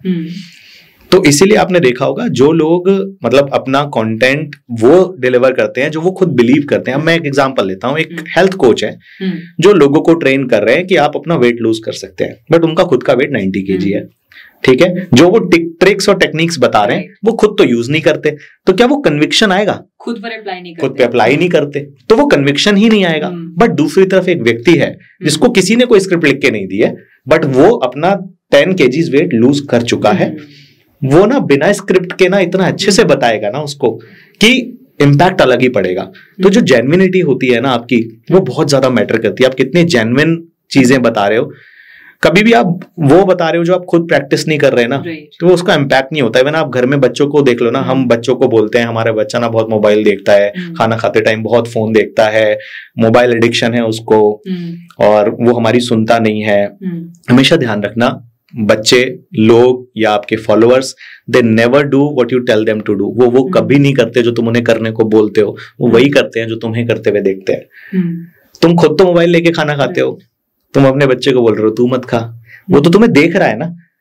सिंपल फंडा है, मतलब देखोगे जो मतलब देखता है वही वो सीखता है, वही वो सीखता है, वही वो करता है। आप सोशल मीडिया पे रील बना के ज्ञान दे रहे हो कि पिज्जा बर्गर नहीं खाना चाहिए, आप खुद खा रहे हो, खुद मतलब वीडियो बना रहे हो, साथ में पिज्जा बर्गर पड़ा है तो नहीं भी पढ़ा ना, अगर मैं बोल रहा हूँ गुंजन, तो कन्विक्शन ही नहीं आएगा बोलने में, वो वीडियो बनाने में भी कन्विक्शन नहीं होगा। मतलब वो लोग सेंस कर जाएंगे। खुद को तो आप जानते हो, खुद को तो जानते ही हो ना आप, तो you have to be honest with yourself. मतलब सिंपल फंडा है, अगर आपको आप इन्फ्लुएंसर हो या कोई भी हो और इम्पैक्ट छोड़ना है, ऑडियंस से कनेक्ट करना है, तो वो लोगों को बताइए जो आप खुद करते हैं। आपके कंटेंट में जाना जाएगी, आपके अफेक्टिविटी आ जाएगी, लोग कोरिलेट करने लगेंगे, राइट? ये आप देखोगे। मतलब काफी लोग ये भी मतलब होता है, जैसे फॉर एग्जांपल जो भी सोशल मीडिया क्रिएटर्स हैं, वो on screen end of screen काफी लोग डिफरेंट होते हैं। यस, एंड वो चीज कहीं ना कहीं उनको एक नेगेटिव इम्पैक्ट देती है। इसको बोलते हैं कॉन्ग्रुएंसी। अच्छा, यस, कॉन्ग्रुएंसी एक क्वालिटी होती है एक इंसान की कि जब उसके थॉट, उसके वर्ड्स और उसके एक्शन अलाइन होते हैं, तब वो कॉन्ग्रुएंट है कि जो वो सोच रहा है वही वो कर रहा है, वही वो मानता भी है, वही वो है, वही वो है। ज्यादातर लोग कॉन्ग्रुएंस जब नहीं होते तो क्या होता है कि वो सोच तो कुछ रहे हैं, मान कुछ रहे हैं, बोल कुछ रहे हैं और कर कुछ रहे हैं, मतलब सारी भसड़ मची हुई है, सब अलाइनमेंट ही नहीं है। जब अलाइनमेंट ही नहीं है इन सब चीजों में, people can sense it and life gets disturbed, life get disturbed, आप में इफेक्टिविटी नहीं होती है, आप इतना इम्पैक्ट नहीं छोड़ पाते लोगों के ऊपर। तो और आप देख लो जितने भी वो लोग हैं ना जो बहुत इफेक्टिव हैं, आप देखोगे, आप रतन टाटा जी को ले लीजिए, आप किसी को भी ले लीजिए, वो ना मतलब जो मानते हैं वही बोलते हैं, वही एक्शंस में भी दिखता है। तो लोगों को ना आप उनके शब्दों से जज मत करो, आप उनके एक्शन से जज करो। लाइफ पार्टनर्स भी जैसे होते हैं लोगों के, कोई अगर आपको बोल रहा है कि दे love you, I love you, तो वो बोल रहा है आपको, बट उसके एक्शन भी वो प्रूव कर रहे हैं क्या? राइट। अगर एक्शन ही अलग है तो शब्द तो माया जाल है, शब्द तो कोई भी कुछ भी बोल सकता है। राइट। सर जैसे अभी हम बात कर रहे हैं कॉन्फिडेंस बिल्डिंग, राइट, एंड आप कोर्सेज जैसे कराते हैं पब्लिक स्पीकिंग के, तो उसी से रिलेटेड एक मेरा क्वेश्चन ये रहेगा कि आजकल we all know that we live in a world जहां पर दिखावे की दुनिया को बहुत मान्यता दी जाती है, जहां पर जैसे हम फेयर की बात कर रहे थे स्टेज पर, तो लोग नहीं दिखाना चाहते कि मेरे में फेयर है, अगर है भी मैं अंदर से फेयर रहेगा लेकिन मैं बाहर से नहीं दिखाऊंगा, दिखावे की दुनिया जैसे मैंने कहा। So what is your take on someone who shows that he और she has confidence on the outer part, right, of his और her personality and feels insecure internally? What's your take on someone like that? देखो, इसको बोलते हैं कि fake it till you make it, right, कि भाई दिखाओ। कॉन्फिडेंस एक ऐसी चीज है गुंजन जो कि बेसिकली ऐसा हम नहीं बोल सकते वी हैव और वी डोंट हैव, क्योंकि कॉन्फिडेंस एक ऐसी चीज है जो जनरेट किया जा सकता है, और अगर कोई ऐसा कर रहा है ना, इट्स ओके। मैं आपको बताऊं, जैसे इलेक्ट्रिसिटी जनरेट की जाती है ना, कॉन्फिडेंस को जनरेट किया जा सकता है। मैं आपको बताऊं, कोई भी व्यक्ति जिसमें कॉन्फिडेंस नहीं है वो 2 मिनट में 5 मिनट में कॉन्फिडेंस को जनरेट कर सकता है अपने अंदर ही। कॉन्फिडेंस को हम खुद से जनरेट करते हैं। बट व्हाट हैपेंस अगर इंटरनली ही वो कॉन्फिडेंस बिल्ड नहीं हुआ है? अगर वो बाहर से दिखा रहा है, ही और she can fake it till a particular time, right, but it is not for a long run. Yes, इसको डिफाइन करने के लिए हमें एक कॉन्सेप्ट समझना होगा जिसको बोलते हैं internal confidence and external confidence. हमारे 2 तरह के कॉन्फिडेंस होते हैं, एक होता है हमारा इंटरनल कॉन्फिडेंस, एक है एक्सटर्नल कॉन्फिडेंस, जिसको हम बोलेंगे एक है टेम्परेरी, एक है परमानेंट, ठीक है। तो 2 तरीके से हम कॉन्फिडेंस को ड्राइव करते हैं, मतलब जो सोर्स होता है कॉन्फिडेंस का। तो 2 सोर्सेज हैं, एक है इंटरनल सोर्स ऑफ कॉन्फिडेंस और एक है एक्सटर्नल सोर्स ऑफ कॉन्फिडेंस। ज्यादातर लोगों को जो कॉन्फिडेंस ड्राइव करते हैं लोग, जो टेम्परेरी होता है वो होता है एक्सटर्नल सोर्स। जैसे कि एग्जांपल लीजिए आप, कोई व्यक्ति है जिसके पास अच्छा खासा पैसा है अकाउंट में, पर्स में, वॉलेट में, ही विल फील कॉन्फिडेंट, है ना, he will walk with confidence आ जाएगा। अभी वहीं अगर पैसा चला जाए, अकाउंट में कुछ भी नहीं है, कॉन्फिडेंस शेकी हो जाता है, खत्म हो जाएगा। तो कहने का मतलब क्या है, वो मनी से कॉन्फिडेंस आ रहा है उनको। पैसा जब तक है तब तक तो कॉन्फिडेंट है, पैसा गया कॉन्फिडेंस भी गया, पैसे से आ रहा है। दूसरा एक्सटर्नल सोर्स का एग्जांपल देता हूं आपको मैं।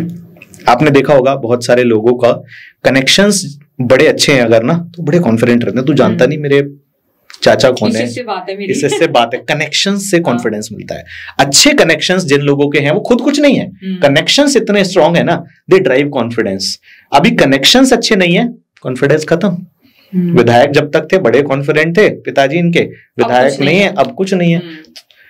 अगला कॉन्फिडेंस आता है पावर से, पोजीशन से। अगर अच्छी पोजीशन पे हो आप किसी ऑर्गेनाइजेशन में, वेरी कॉन्फिडेंट, घर में बीवी के सामने भीगी बिल्ली बन जाते हो जाके। वहां पोजीशन है, घर में नहीं है ना वो पोजीशन आपकी, सो वहां से ड्राइव कर रहे हो आप कॉन्फिडेंस को। अगला कॉन्फिडेंस आता है हमारे लुक से, जो एक्सटर्नल सोर्स है। आपने देखा होगा कई सारे मॉडल्स, एक्टर्स, एक्ट्रेसेस, जब तक they were beautiful, they were smart, they were having good body, they were very confident. तो जैसे ही ब्यूटी ढली वैसे ही कॉन्फिडेंस भी आपने देखा होगा चला गया। तो ये सारे एक्सटर्नल सोर्स हैं। एक और बताता हूँ बड़ी कमाल का एक्सटर्नल सोर्स ऑफ कॉन्फिडेंस आज के डेट में, केमिकल्स।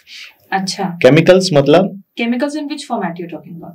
केमिकल्स देखिए जी, एक व्यक्ति जिसको हिंदी भी अच्छे से बोलनी नहीं आती, वो 2 पैग मार के अंग्रेजी बोलता है फटाफट।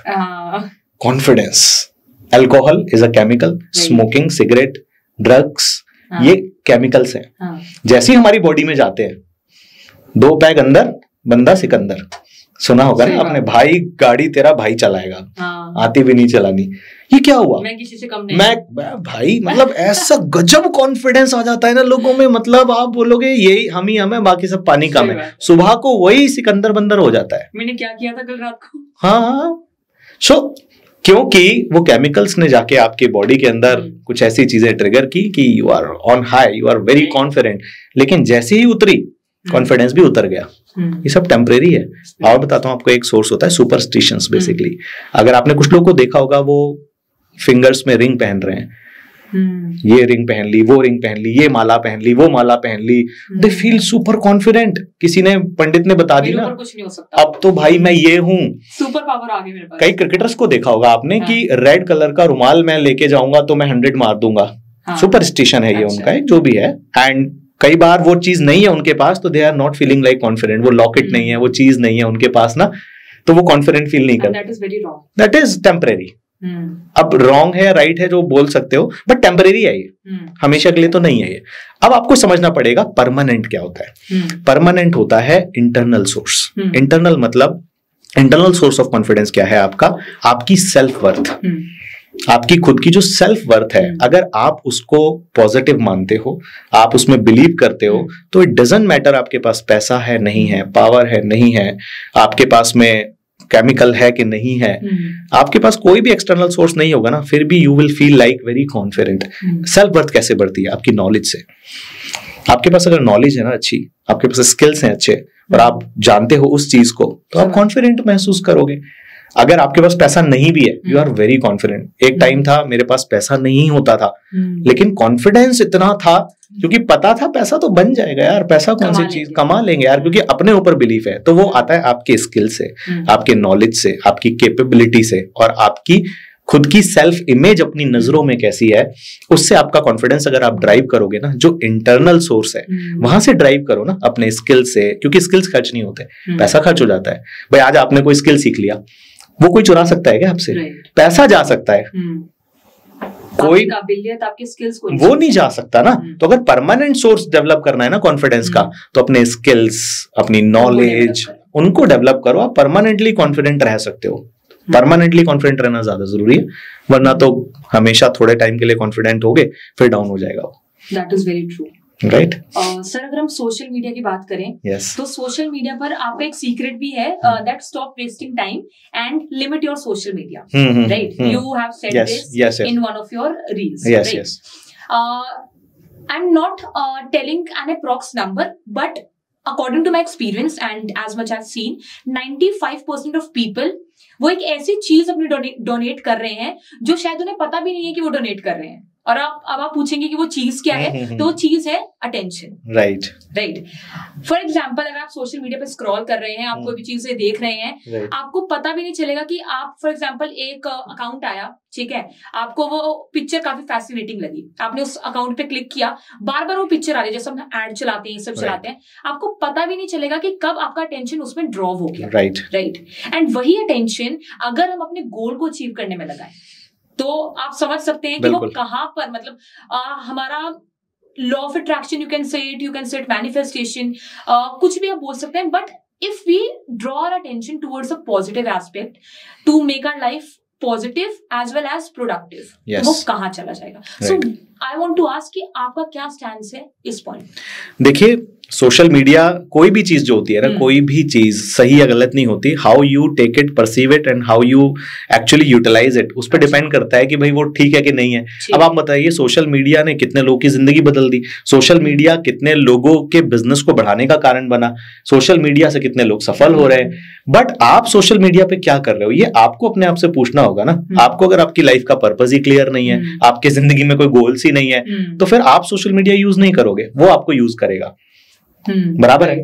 लेकिन आपको अपना गोल पता है, अपना लक्ष्य पता है। अब आप देखो ना, सोशल मीडिया पे दो तरह के लोग मिलेंगे आपको। पहले मिलेंगे सोशल मीडिया पे वो लोग जो कि कंज्यूमर हैं, कंटेंट तो बहुत है, कंटेंट को वो कंज्यूम कर रहे हैं, ठीक है। दूसरे हैं प्रोड्यूसर हैं, जो कंटेंट को प्रोड्यूस कर रहे हैं, ठीक है। आपको ज्यादातर कंज्यूमर मिलेंगे, प्रोड्यूसर कम मिलेंगे। बट सोशल मीडिया का बेनिफिट किसको हो रहा है? जो प्रोड्यूस कर रहा है। अगर आप कंज्यूम कर रहे हो तो आपको बेनिफिट होगा, बट अगर आप कुछ वैल्यूएबल चीज कंज्यूम कर रहे हो, अगर आप उसको एंटरटेनमेंट के लिए यूज कर रहे हो, करो, but you have to set some time.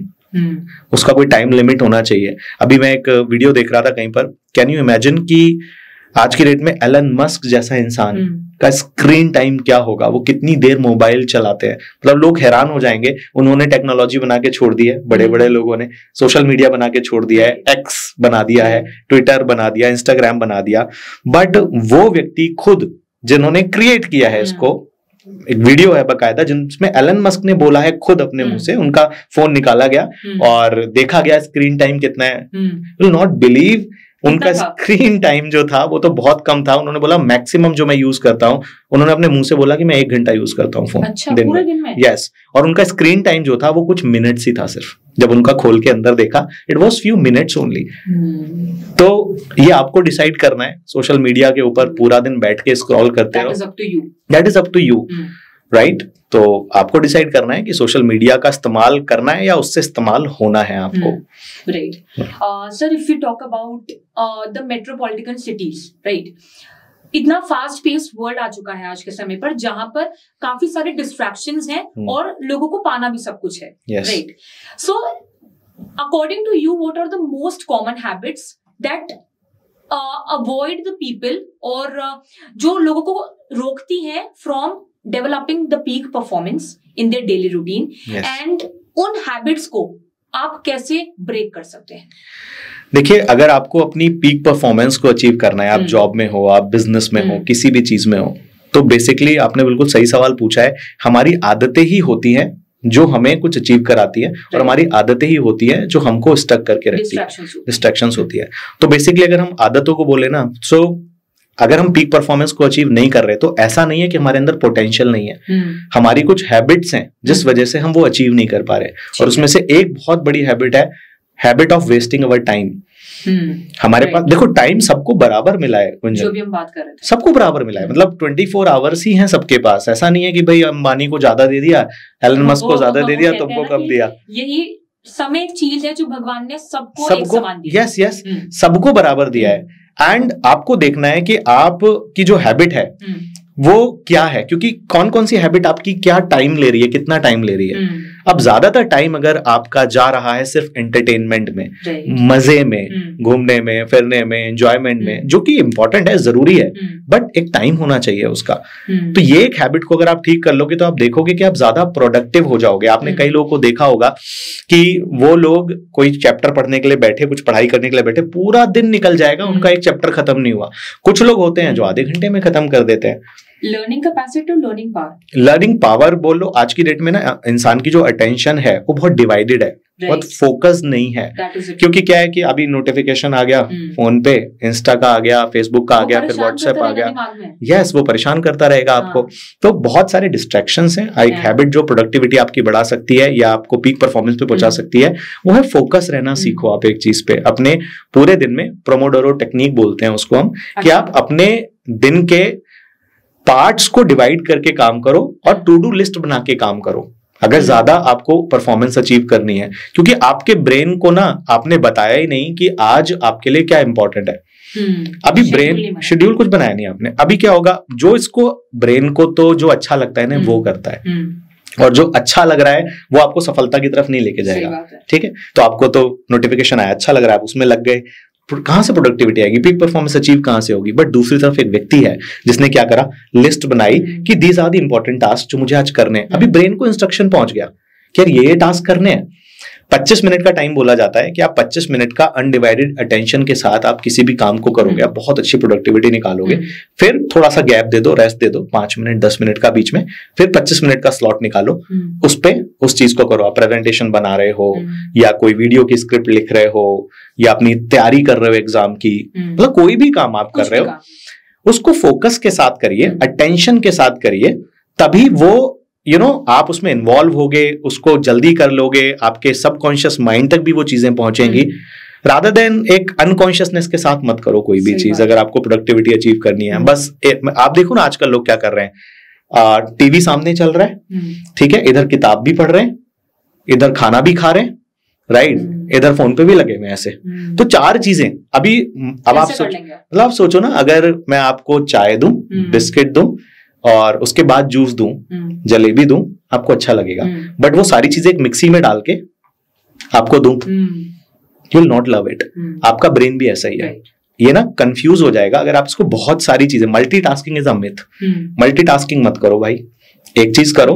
एक बुक है बहुत अच्छी, उस पे मैं रिकमेंड करूंगा, the one thing, the power of doing one thing at a time. The power of doing one thing. हाँ, उसका नाम है द वन थिंग, बुक का नाम है द वन थिंग। ठीक है, तो अगर आप वन थिंग पढ़ लोगे ना एक बार, आपको समझ में आ जाएगा मल्टीटास्किंग मिथ है, कुछ भी नहीं है मल्टीटास्किंग। कई लोग आज के यूथ जो है ना वो सोचते हैं मैं ये भी कर लूं, ये भी कर लूं, ये भी कर लूं, ये भी कर लूं।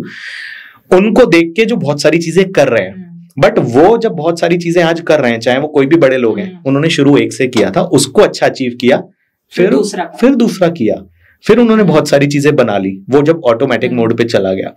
लोगों को ये मिथ होता है कि हम एक साथ ना बहुत सारी चीजें कर ले, और वो कुछ भी अच्छा नहीं कर पाते, क्योंकि if you will chase 10 rabbits, आप कोई भी नहीं पकड़ पाओगे, एक भी नहीं पकड़ पाओगे। बट एक पे फोकस करो ना, जो काम कर रहे हो आप उस पे फोकस करो, उसमें एक्सेलेंस अचीव करो, उसमें बेस्ट बनो। फिर जब आप अच्छा अचीव कर लोगे, फिर आप और चीजें भी कर सकते हो। I got your point. लेकिन सर इसी चीज में आई partially don't agree with your point, because जैसे आपने कहा कि multitasking is a myth, right? But काफी लोग, क्योंकि मैं खुद भी कॉलेज में हूँ और जब मैं देखती हूँ काफी लोगों को मैं फॉलो करती हूँ जो कॉलेज में हैं और वो सोशल मीडिया क्रिएटर्स भी हैं, राइट? तो आप कॉलेज की स्टडीज के साथ साथ आप अगर सोशल मीडिया को या बिजनेस को मैनेज कर रहे हैं, अगर मैं लड़कों की भी बात करूं तो कहीं ना कहीं उनको काफी अर्ली एज में बिजनेस में डाल दिया जाता है, फैमिली बिजनेस में, मोस्टली फैमिली बिजनेस में, राइट? तो अगर वो कॉलेज के साथ फैमिली बिजनेस संभाल रहे हैं, that is not multitasking according. That is not multitasking. मतलब मैं एक समय पर, मतलब अभी आप बिजनेस भी संभाल रहे हो और आप पढ़ाई भी कर रहे हो, कॉलेज में भी हो। मल्टीटास्किंग क्या बोला जाएगा कि आपकी फिजिक्स की बुक खुली है एक सामने, अलॉन्ग विद दैट आप यहां भी लगे हो, वो मल्टीटास्किंग है, उसको मल्टीटास्किंग बोलते हैं। आप क्या करो, अभी आप पढ़ाई भी कर रहे हो, तो ये 1 घंटा है आपका पढ़ाई का, you just do studies that time, वो खत्म हो गया ना। अभी बिजनेस कर रहा है ना, तू बिजनेस कर, बिजनेस करते टाइम तू अभी पढ़ाई मत सोच, और तू पढ़ाई करते टाइम बिजनेस मत सोच। उल्टा है लोगों के साथ, जब वो पढ़ाई कर रहे हैं तो दिमाग में बिजनेस चल रहा है, बिजनेस, ये शूट करने जाना है, कंटेंट करना है, वो क्या कर, और जब वो कर रहे हैं तब पढ़ाई चल रही है, अरे यार एग्जाम भी तो है, ये भी तो है। भाई वही तो फोकस है ना, कि जो आप कर रहे हो आप उसमें हो ही नहीं इन्वॉल्व। उसके लिए एक बहुत अच्छी टेक्निक बताता हूँ, बहुत छवि बताता हूँ। अगर फोकस को मास्टर करना है आपको, स्टार्ट डूइंग मेडिटेशंस। अगर आप फोकस को मास्टर करना चाहते हो ना, आप मेडिटेशन प्रैक्टिस करना शुरू करो, धीरे धीरे शुरू करो, 5 मिनट 10 मिनट से। मेडिटेशन कुछ भी नहीं है, सिर्फ मेडिटेशन उस स्टेट को अचीव करना है जहां कोई थॉट ही नहीं है, बेसिकली, है ना। हर दिन 5 मिनट 10 मिनट उठ के आप बैठो आंखें बंद करके, होगा ही नहीं पहले तो कि थॉट ही ना आए कोई, मतलब इतने थॉट आएंगे आपको, डिस्ट्रैक्शंस आएंगे, बहुत मुश्किल होगा आपके लिए ये किसी एक थॉट पे फोकस करना या किसी भी थॉट पे फोकस ना करना, हो ही नहीं पाएगा शुरू में। सबके साथ होगा।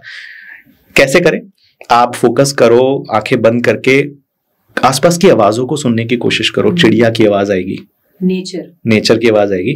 आप अब अभी तक आपने सोचा नहीं था चिड़िया की आवाज, लेकिन जब आंख बंद करके आप बैठोगे ना तो चिड़िया की आवाज आएगी आपको अभी तक नहीं आ रही थी। कंसंट्रेशन, आपने कंसंट्रेट ही नहीं किया था। कंसंट्रेशन से ही फोकस आता है। कंसंट्रेट आप करते नहीं किसी चीज पे, तो वो कंसंट्रेट करो, सुनते रहो उसको, और क्या क्या आवाजें आ रही हैं, जस्ट फोकस ऑन दैट। धीरे से आंखें ओपन करो, पेड़ वेड़ है आसपास उसको देखो, उसकी लीव्स को देखो, ऑब्जर्व करो कैसी है ये। जब आप किसी चीज को ऑब्जर्व करते हो ना, सारे थॉट खत्म हो जाते हैं इधर उधर के। वो है अटेंशन, वो है फोकस आपका। When you are taking bath, जब हम बाथरूम में होते हैं ना, इतने थॉट होते हैं ना दिमाग में इंसान के, जितनी देर वो 10 मिनट नहाता है ना, अंबानी बन के निकलता है वहां से, होता है ये कर दूंगा वो कर दूंगा, इतना थॉट है वहां पे। Just relax, focus on those water droplets flowing, live in that moment, enjoy that यार, उसको एंजॉय करो। आपकी धीरे धीरे अटेंशन बढ़ने लगेगी, अटेंशन बढ़ेगी, आपका फोकस बढ़ेगा। फिर आप देखोगे जब आप पढ़ाई कर रहे हो ना, फिर आप पढ़ाई में रहोगे, और जब आप अपना काम कर रहे हो, जब आप पॉडकास्ट शूट कर रहे हो, जब आप ट्रैवल कर रहे हो, then you are in that. जब ये करना सीख जाओगे ना, तुम 5 काम भी कर रहे होगे एक साथ, शेयर मार्केट भी कर रहे हो, जब वो कर रहे हो वो करो यार। जब पढ़ाई कर रहे हो पढ़ाई भी हो जाएगी तुम्हारी, ये कर रहे हो कंटेंट वाली जर्नी, ये भी हो जाएगी, क्योंकि जब जो करते हो वो करते हो। That is the thing. जो मेरे भी मल्टीपल बिजनेस हैं। आज मैं 5 कंपनीज में डायरेक्टर हूँ, को फाउंडर हूँ, राइट। मेरी डिजिटल मार्केटिंग कंपनी है, मेरी अभी एक एआई मार्केटिंग की नई कंपनी मैंने फाउंड की है। यस, मेरी एक वाइज मॉन्क है जो हमारी एडटेक कंपनी है, यस, जो आप जानते हो। अपार्ट फ्रॉम दैट मैं इन्वेस्टर भी हूँ कुछ कंपनीज के अंदर।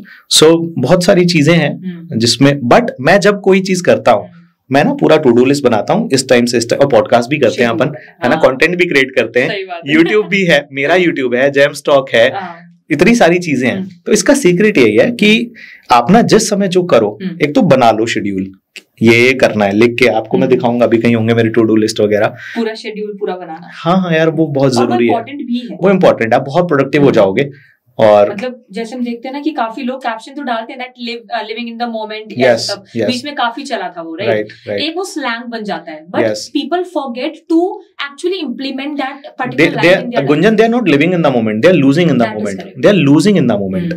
That is not living in the moment. Living in the moment का होता है मोमेंट को मास्टर करना। आप कुछ भी नहीं कर रहे हो और आप फ्री हो बिल्कुल और बस बह रहे हो, तो that is losing in the moment. You are losing the moment. पूरा दिन निकाल दिया आपने खाली ऐसे ही बस। You are not living, you are losing. Live आप तब करोगे जब आप अपने अकॉर्डिंग कॉन्शियसली जो आप चाहते हो वो कर रहे होगे, right? That is the thing. Sir जैसे हमने टेंशन की बात करी, इस टॉपिक पे हमने काफी सारी चीजों को अनफोल्ड किया, लेकिन इसी से एक मिलता जुलता टर्म निकलता है मतलब in relatability to it, that is self doubt. Yes, many people suffer from imposter syndrome. Yes, that resonates self doubt, right? So according to you, what are the common strategies that a person should implement in order to avoid self doubt? Yes, and produce lasting confidence in him or herself? बहुत ही common है ये, बहुत common है और बहुत ही amazing break through दूंगा मैं इस पे, बहुत ही अमेजिंग। क्योंकि यस, आप देखो, सबसे पहले ना इसका कारण समझना है। What is the reason? इसका सबसे बड़ा रीजन जो है ना आज की डेट में, वो है habit of comparison. Okay, people compare and the time you compare, जैसे आप कंपेयर करोगे ना आपको सेल्फ डाउट होने लग जाएगा। एग्जांपल देता हूं, आप पढ़ाई करके गए, तैयारी आपने अच्छी करी, आप एग्जाम सेंटर के बाहर पहुंचे, आप अभी तक बड़े कॉन्फिडेंट थे जब तक आप उस बच्चे से मिले थे जिसको आपसे ज्यादा आता है, और उसने आपसे कैसा क्वेश्चन पूछ लिया जो आपको नहीं आता, सारा कॉन्फिडेंस हिल जाएगा आपका। आप बोलोगे मुझे तो आता ही नहीं है, एंड यू स्टार्ट कंपेयरिंग। होता है ना। मेरे घर के पास एक अंकल हैं, वो बहुत ही कॉन्फिडेंट थे, उनके पास एक बड़ी अच्छी गाड़ी थी और बहुत बढ़िया घर था उनका उस एरिया में, तब तक जब तक उनसे बढ़िया घर किसी ने नहीं बनाया था। जैसे उस एरिया में उससे बढ़िया घर बन गया ना, उनका कॉन्फिडेंस डाउन हो गया, फिर वो झुक झुक के चलने लगे, कंपैरिजन स्टार्ट हो गया। क्योंकि एक बड़ा अच्छा एग्जांपल देता हूं, एक बार क्या होता है, एक कौवा, क्रो, एक पेड़ के ऊपर बैठा होता है, बड़ा ही खुश अपने आप में। थोड़ी देर में क्या देखता है, एक सामने लेक है, तालाब है, और उसमें एक व्हाइट कलर का स्वान स्विम कर रहा है। वो देखता है यार ये तो बड़ा ही सुंदर है, और जैसे ही उसको देखता है, ही गॉट जेलस, उनको जेलस हो जाता है, यार मैं तो इतना काला हूं और ये इतना सुंदर है। उसके पास जाता है और उसको जाके बोलता है, यार I am very jealous of you, तुम इतने सुंदर हो, मैं तो इतना काला हूं। कंपैरिजन करने लगता है। तो स्वान उसको बोलता है कि यार मैं तो कुछ भी नहीं हूं, तुम यू नो मैं भी ऐसे ही सोचता था, मुझे भी ऐसे ही लगता था जब तक मैं पैरट से नहीं मिला था। वो पैरट के पास जाता है और पैरट को देखता है, यार ये तो और भी ज्यादा सुंदर है। हाँ, पैरट तो मतलब कलरफुल है, बोलता भी है। वो उसको बोलता है very jealous of you crow, and तुम तो बोलते भी हो, तुम तो कलरफुल हो। तो पैरट बोलता है कि मुझे भी ऐसे ही लगता था कि मैं बहुत सुंदर हूँ जब तक मैं पीकॉक से नहीं मिला था। फिर वो पीकॉक के पास जाता है। हाँ, वो पीकॉक के पास जाता है और पीकॉक को जाके देखता है, वाओ ये तो इतना कलरफुल है, डांस भी करता है, लोग इसको देखने भी आते हैं, मुझे तो कोई देखता भी नहीं है। फिर वो पीकॉक को बोलता है, peacock I am very jealous of you. Peacock बोलता है, मुझे भी ऐसे ही लगता था, मैं इतना सुंदर हूँ और इतना बढ़िया है सब मेरी जिंदगी जब तक मैं तुमसे नहीं मिला था। अच्छा। मुझसे? बोलता है हाँ, मैं देखो इस पिंजरे में बना हुआ हूँ, उड़ नहीं सकता, कहीं जा नहीं सकता। तुम्हारी लाइफ देखो, कहीं भी उड़ के बैठ सकते हो, कहीं भी जा सकते हो। एंड द मोमेंट वो रियलाइज उसने किया कि जब तक मैं कंपेयर करता रहूंगा ना लोगों से, मैं कभी भी खुश नहीं रहूंगा, सेल्फ डाउट करता रहूंगा, कॉन्फिडेंट नहीं रहूंगा। And the moment I will start celebrating my own uniqueness, I will start feeling confident. आपकी अपनी यूनिकनेस है, हर व्यक्ति अलग है गुंजन, हर व्यक्ति का डीएनए अलग है, हर व्यक्ति की रेटिना अलग है, हर व्यक्ति के ये जो फिंगरप्रिंट्स हैं बिल्कुल अलग है। मतलब आप जैसा कोई नहीं है, नोबडी, कोई दूसरा बना ही नहीं है, यूनिक इन वन, एकमात्र पीस बना के भेजा है ऊपर वाले ने आपको। आप अपने आप को कैसे कंपेयर कर सकते हो मुझसे, आपसे, इनसे, किसी से भी? व्हाई डू यू कंपेयर यार? और कंपैरिजन की एक सबसे खराब बात पता है क्या है? इंसान जब भी कंपेयर करता है ना, हमेशा वो कब कंपेयर करेगा, तो जो सामने वाले में उससे बेटर होगा वो उसी को कंपेयर करेगा। कभी भी वो अच्छी चीज कंपेयर ही नहीं करेगा। And the moment you compare you lose it. आप कॉन्फिडेंट हो, आप एक ऐसे व्यक्ति से मिले जिसकी हाइट आपसे ज्यादा है, तो आप उसकी हाइट देख रहे हो, बट आप में भी तो कुछ उससे इंपॉर्टेंट या अच्छा या ज्यादा हो सकता है। क्या मतलब वो आप में ऐसी चीज देख रहा हो जो आपको पता भी ना हो अपने यस यस यस यस। तो comparison eliminates and kills your happiness, your confidence, your self doubt का रीजन है आपका कंपैरिजन। सोशल मीडिया पे यही हो रहा है गुंजन आज की डेट में। People are scrolling and they are just comparing. अरे इसकी जिंदगी कितनी अच्छी है। सोशल मीडिया पे एक पैरट दिख रहा है, एक पीकॉक दिख रहा है, एक स्वान दिख रहा है सबको, और उनको लग रहा है they are very happy, right. सबको ये लग रहा है कि भाई ये बहुत ही खुश है, और जैसा दिखता है ना वो फिल्टर लाइफ है। जरूरी नहीं है पीछे वो बहुत खुश है, राइट। और वहां से आप अपनी हैप्पीनेस को किल कर रहे हो यार। आप अपनी यूनिकनेस को सेलिब्रेट करो ना यार। आपके पास यूनिकनेस कैसे सेलिब्रेट कर सकते हो? Just start paying gratitude for what you have and people have forgot that. Yes, अगर खुश रहना है, सेल्फ डाउट को खत्म करना है ना, एक ही तरीका है, बहुत ही अमेजिंग तरीका है, मैं डेली करता हूँ, अपने स्टूडेंट्स को भी बताता हूँ। ग्रेटिट्यूड प्रैक्टिस करो। सुबह उठो, हाथ जोड़ो भगवान का, thank you for the day, आज का दिन दिया। आप सोचो रात कितने लोग सोए, सुबह कितने उठे, हम और आप उसमें से एक हैं। कितनी जगह अर्थक्वेक आया, कितने मर गए यार, हम तो जिंदा है ना। Thank you God. भगवान, मेरे जो पेरेंट्स है ना बहुत स्ट्रिक्ट है, कितना डांटते हैं, शुक्र मना तेरे हैं। कितने ऐसे हैं जिनके है ही नहीं यार, बी थैंकफुल फॉर दैट। भगवान ने कितने लोगों को मतलब पैर नहीं दिए, हमारे 2 पैर हैं, हम चल पा रहे हैं, हाथ है। मतलब छोटी छोटी चीजों के लिए थैंक करना आप स्टार्ट कर सकते हो। सर पे छत है आपके, आपको खाना मिल रहा है, आप देखोगे ना आपकी लाइफ बड़ी अमेजिंग हो जाएगी, बहुत ब्यूटीफुल हो जाएगी। लोग जाते हैं ना जब मंदिर में या किसी स्पिरिचुअल प्लेस पे, तो वो पूछते हैं भाई क्या मांगा, मांगने जाते हैं, राइट। जब भी आप अपने 2 बच्चे होते हैं ना, और एक है जो मांगता है और एक है जो थैंक करता है, तो पेरेंट्स उसको ज्यादा देते हैं जो थैंक करता है। अच्छा, आप देख लेना। मतलब एक तो है जो बोल रहा है कि थैंक यू फॉर एवरीथिंग जो मुझे दिया है, तो पेरेंट्स बोलेंगे यार ये हमेशा थैंक्स करता है, उतना ठीक है यार, है ना। और एक है जो मांगता ही रहता है, मांगता ही रहता है, मांगता ही रहता है। तो ऊपर वाला भी ना जो थैंकफुल होता है कि जो उसको दिया है ना, क्योंकि कई लोग का आपने हैबिट देखा होगा, कंप्लेनिंग मोड में रहते हैं। राइट, अरे भगवान मेरे को इतने कष्ट क्यों दिए है, मेरे को इतनी तकलीफ क्यों दी है, राइट, ये नहीं है वो नहीं है। भगवान बोलता है मैं तुझे दिखाता हूँ तकलीफ होती क्या है। सही बात है। फिर वो देते हैं और ज्यादा। तो द राइट वे जिससे आप कॉन्फिडेंट फील कर सकते हो वो है ग्रेटिट्यूड करो। मैं जब मंदिर जाता हूँ ना, मैं सिर्फ ग्रेटिट्यूड करता हूँ। मैं सिर्फ ये बोलता हूँ हाँ बस कि भाई जो मुझे दिया है ना आपने, वो भी मैं डिजर्व नहीं करता था, thank you for everything and that's it. जब आगे और अच्छा होगा तो और थैंक करूंगा आगे। सो दैट इज द बहुत अच्छी फील आती है आपको, कॉन्फिडेंट महसूस करोगे, सेल्फ डाउट नहीं होगा। अच्छी चीजों पे फोकस कर रहे हो ना।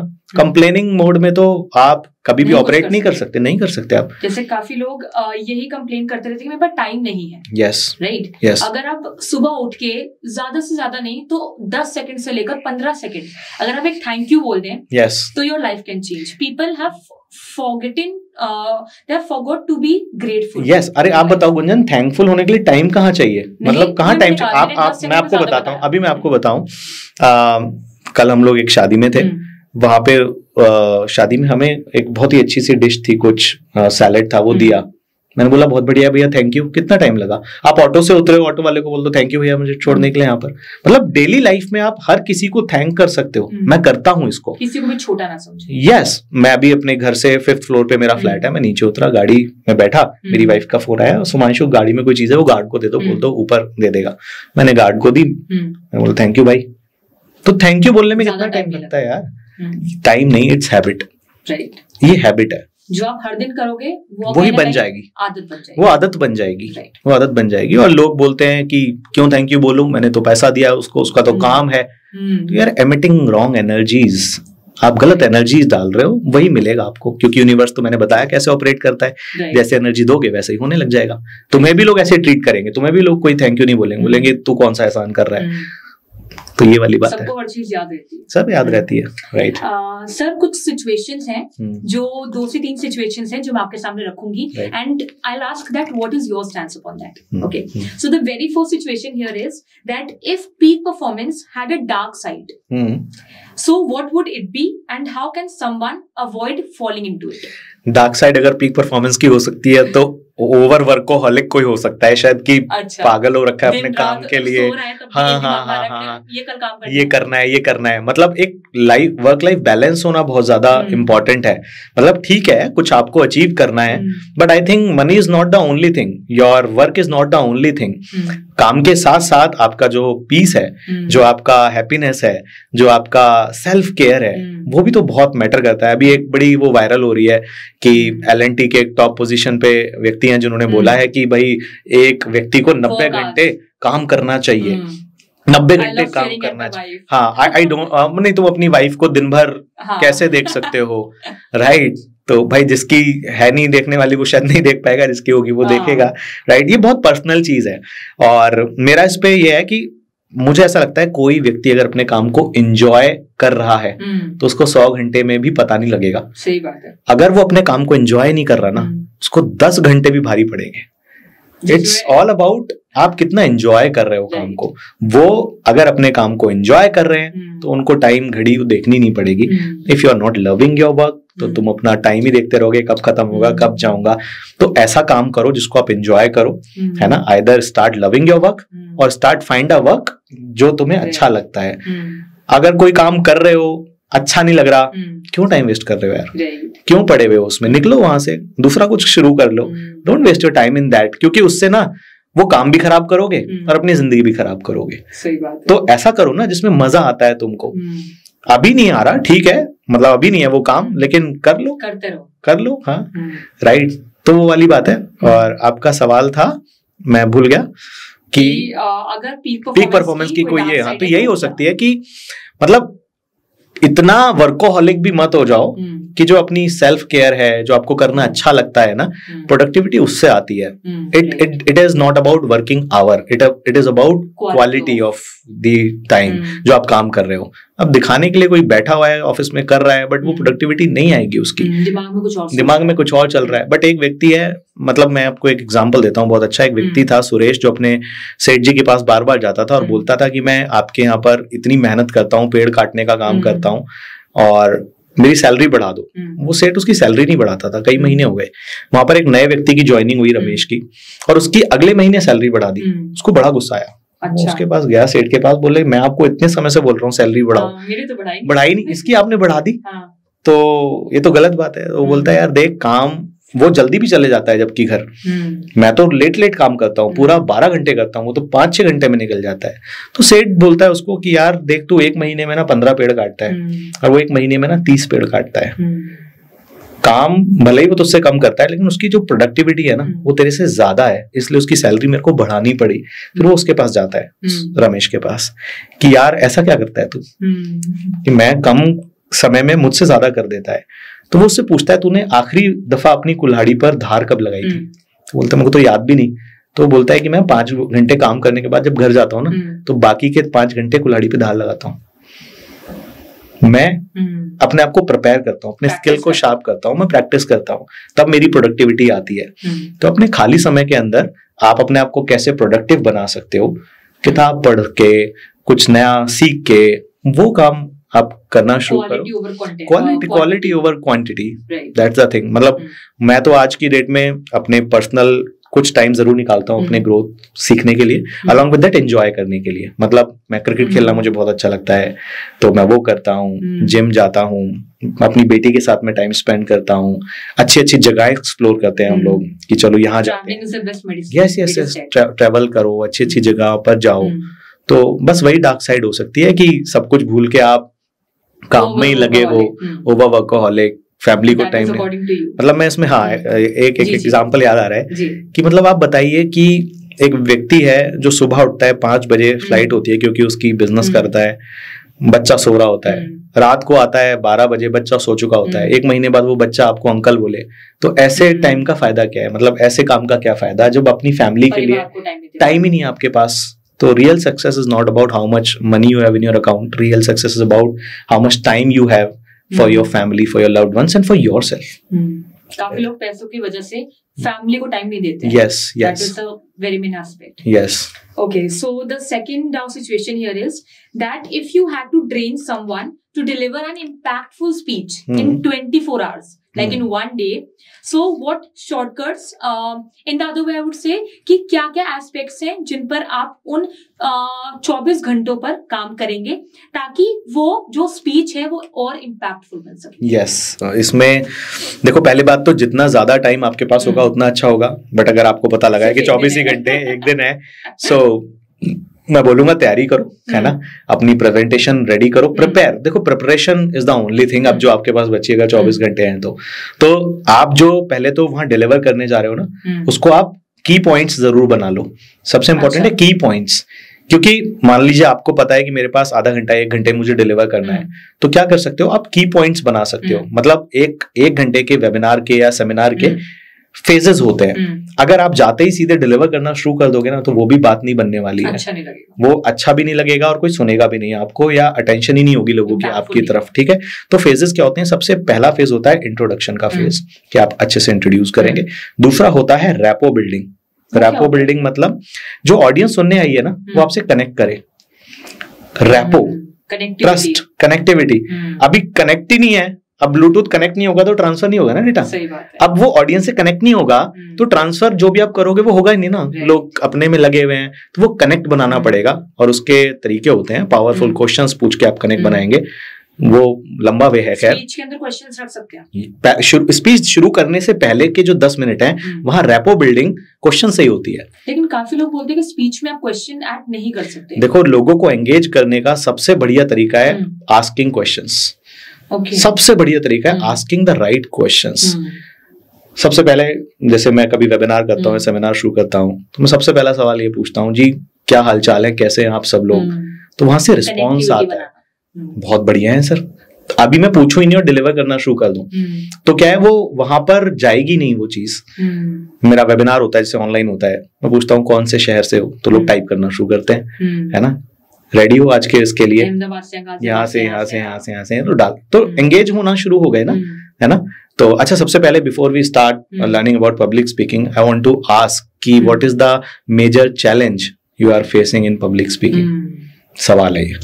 अभी इंसान डालना शुरू कर देगा, सर डर लगता है, ये होता है, ये होता है, ये होता है, यही होगा ना, वो बोलना शुरू करेगा ना। तो अभी वो सीरियस हो गया कि यार ये है। अच्छा, why it is important for you, क्यों जरूरी है तुम्हारे लिए? नहीं, पब्लिक स्पीकिंग सीखना है, मेरा क्वेश्चन है कि भाई तुम्हारे लिए इंपॉर्टेंट क्यों है? आज तुम 1 घंटा मुझे सुनने वाले हो ना, 1 घंटा बहुत इंपॉर्टेंट टाइम होता है किसी की जिंदगी का। Why it is important for you to become a good public speaker? क्यों बनना है? क्या हो जाएगा नहीं बनोगे तो? छोड़ो ना, क्या जरूरत है? नहीं सर, हमें अच्छा लीडर बनना है, हम सेल्स कर पाएंगे, हम ये कर पाएंगे, हम वो कर पाएंगे। अभी सीरियस हो गया सुनने के लिए। फिर मैं बोलता हूँ हमेशा ना, एक वो जरूर बताओ कि जो आज की जो मेरी स्पीच है ना, ये किन लोगों के लिए और किन के लिए नहीं है। ये बहुत रामबाण बता रहा हूँ आपको। जैसे आप ये बताओगे ना, सीरियसनेस बढ़ जाएगी लोगों को। क्या? देखो, आज की जो स्पीच है उन लोगों के लिए जो कॉन्फिडेंट स्पीकर बनना चाहते हैं, जो लाइफ में सक्सेस अचीव करना चाहते हैं, जो ये करना चाहते हैं, वो करना चाहते हैं। किन के लिए नहीं है ये भी सुन लो। जो टाइम पास में बिलीव करते हैं, जो लाइफ में सीरियस नहीं है, जो सीरियस नहीं है, जिनको फर्क नहीं पड़ता, हु डोंट वांट ग्रोथ। अब कौन होगा जो नहीं चाहता है? हर कोई चाहता है यार। बट आपने ना इससे क्या किया, और मैं रिक्वेस्ट करता हूं, अगर कोई भी ऐसा व्यक्ति यहाँ पर है जिसको लगता है उसे ऑलरेडी सब कुछ आता है, so he should not waste his time here. मैं नहीं बोल रहा डोंट वेस्ट माय टाइम, मैं कह रहा हूं डोंट वेस्ट योर टाइम यार। You speak this. यस, अपना टाइम बिल्कुल वेस्ट मत करो यार अगले 1 घंटे में।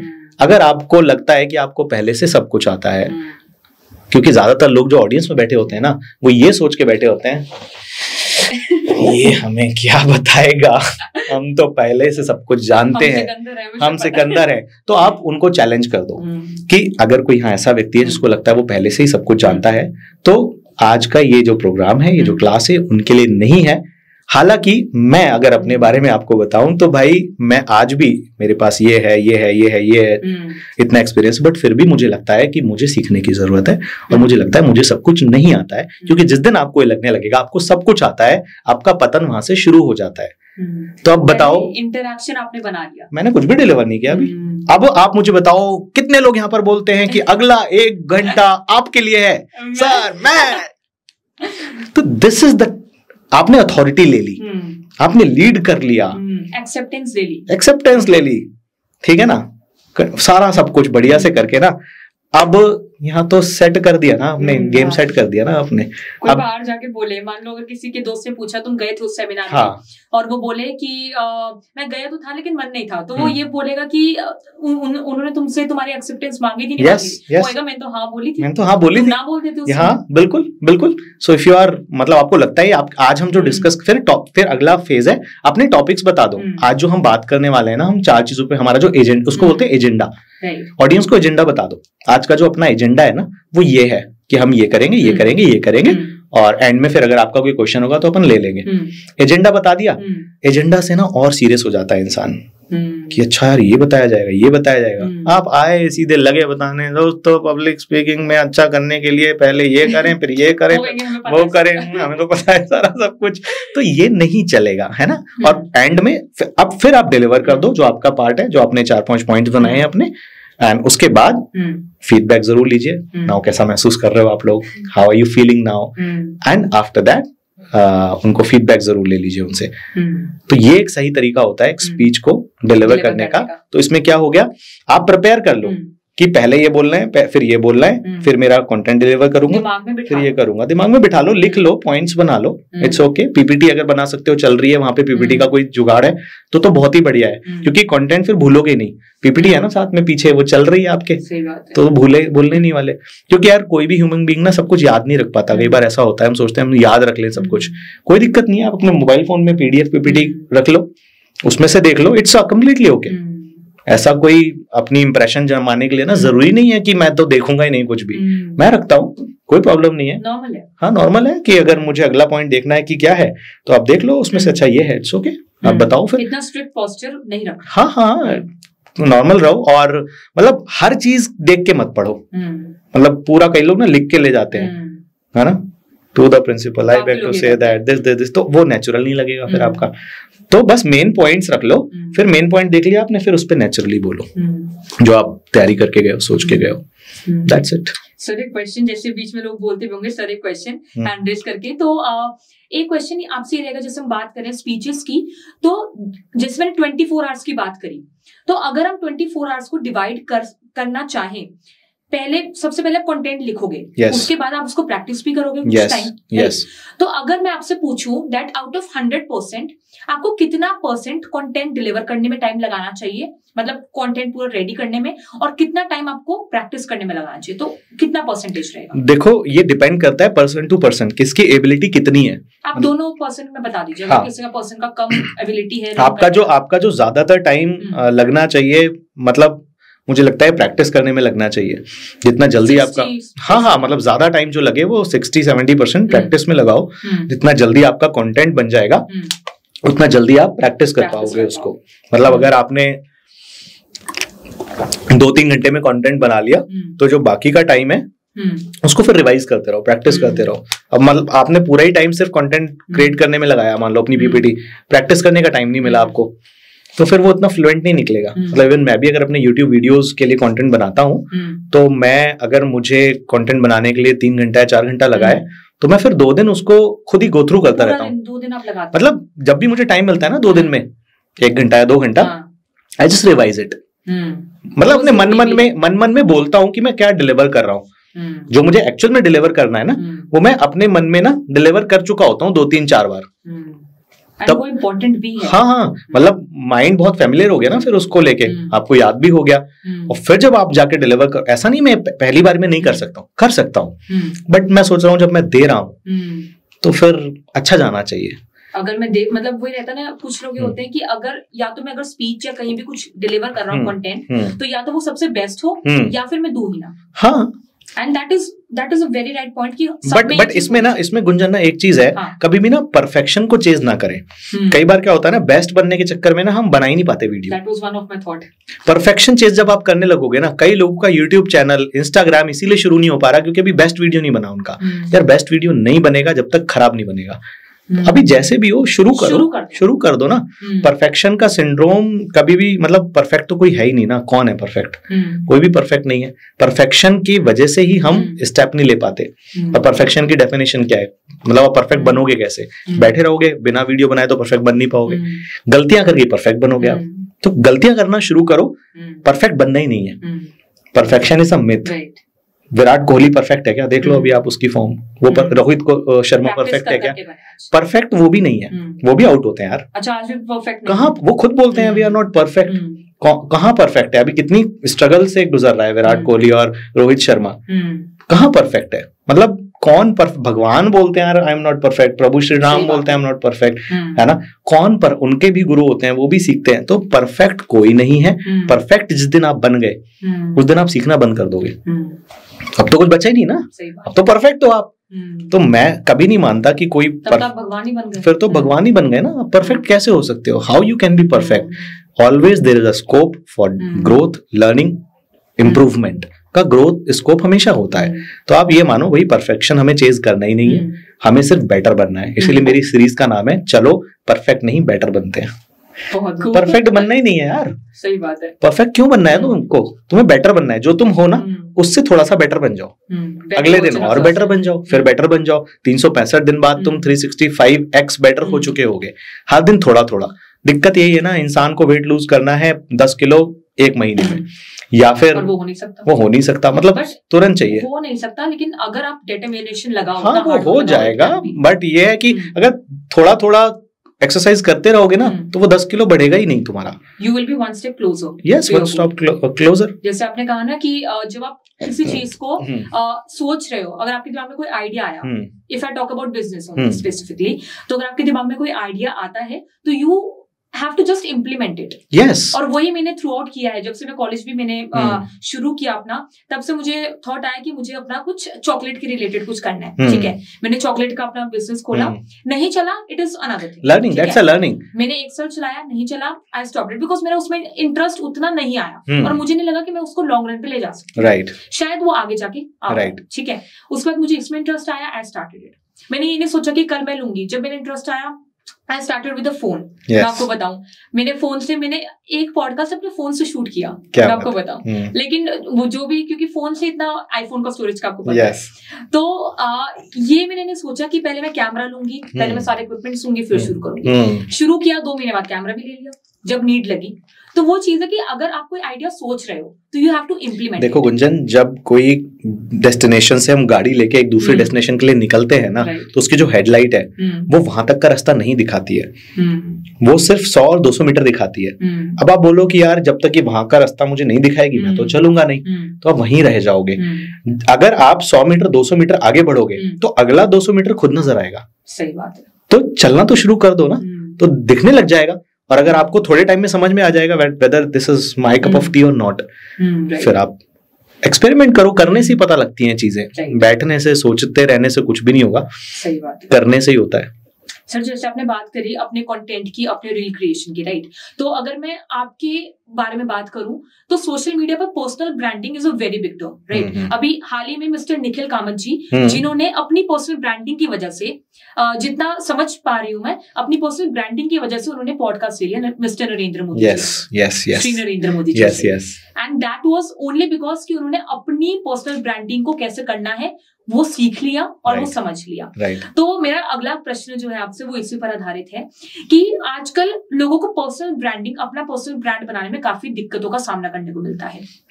सो what are the common mistakes according to you जो लोग करते हैं while making or while trying to make their own personal brand? So देखिए, पर्सनल ब्रांड तो हर कोई डेवलप करना चाहता है, लेकिन जो मैंने ऑब्जर्व किया है कि पर्सनल ब्रांड डेवलप करने के पीछे के क्या इंग्रेडिएंट्स हैं।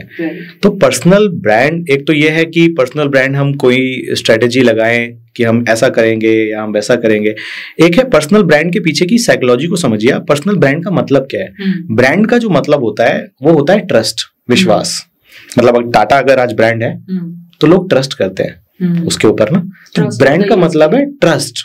तो ब्रांड का पहले तो मतलब समझो कि भाई आपके ऊपर लोग ट्रस्ट कितना करते हैं, आपकी जो मार्केट में वैल्यू है वो क्या है। अब ट्रस्ट कैसे आता है? ट्रस्ट आता है, ट्रस्ट कभी भी ओवरनाइट नहीं बनता, ट्रस्ट बनने में टाइम लगता है यार। अब आप सोचो जी, मैं तो आज कुछ भी नहीं हूं, कल मैं पर्सनल ब्रांड बन जाऊं, हाउ इट इज पॉसिबल?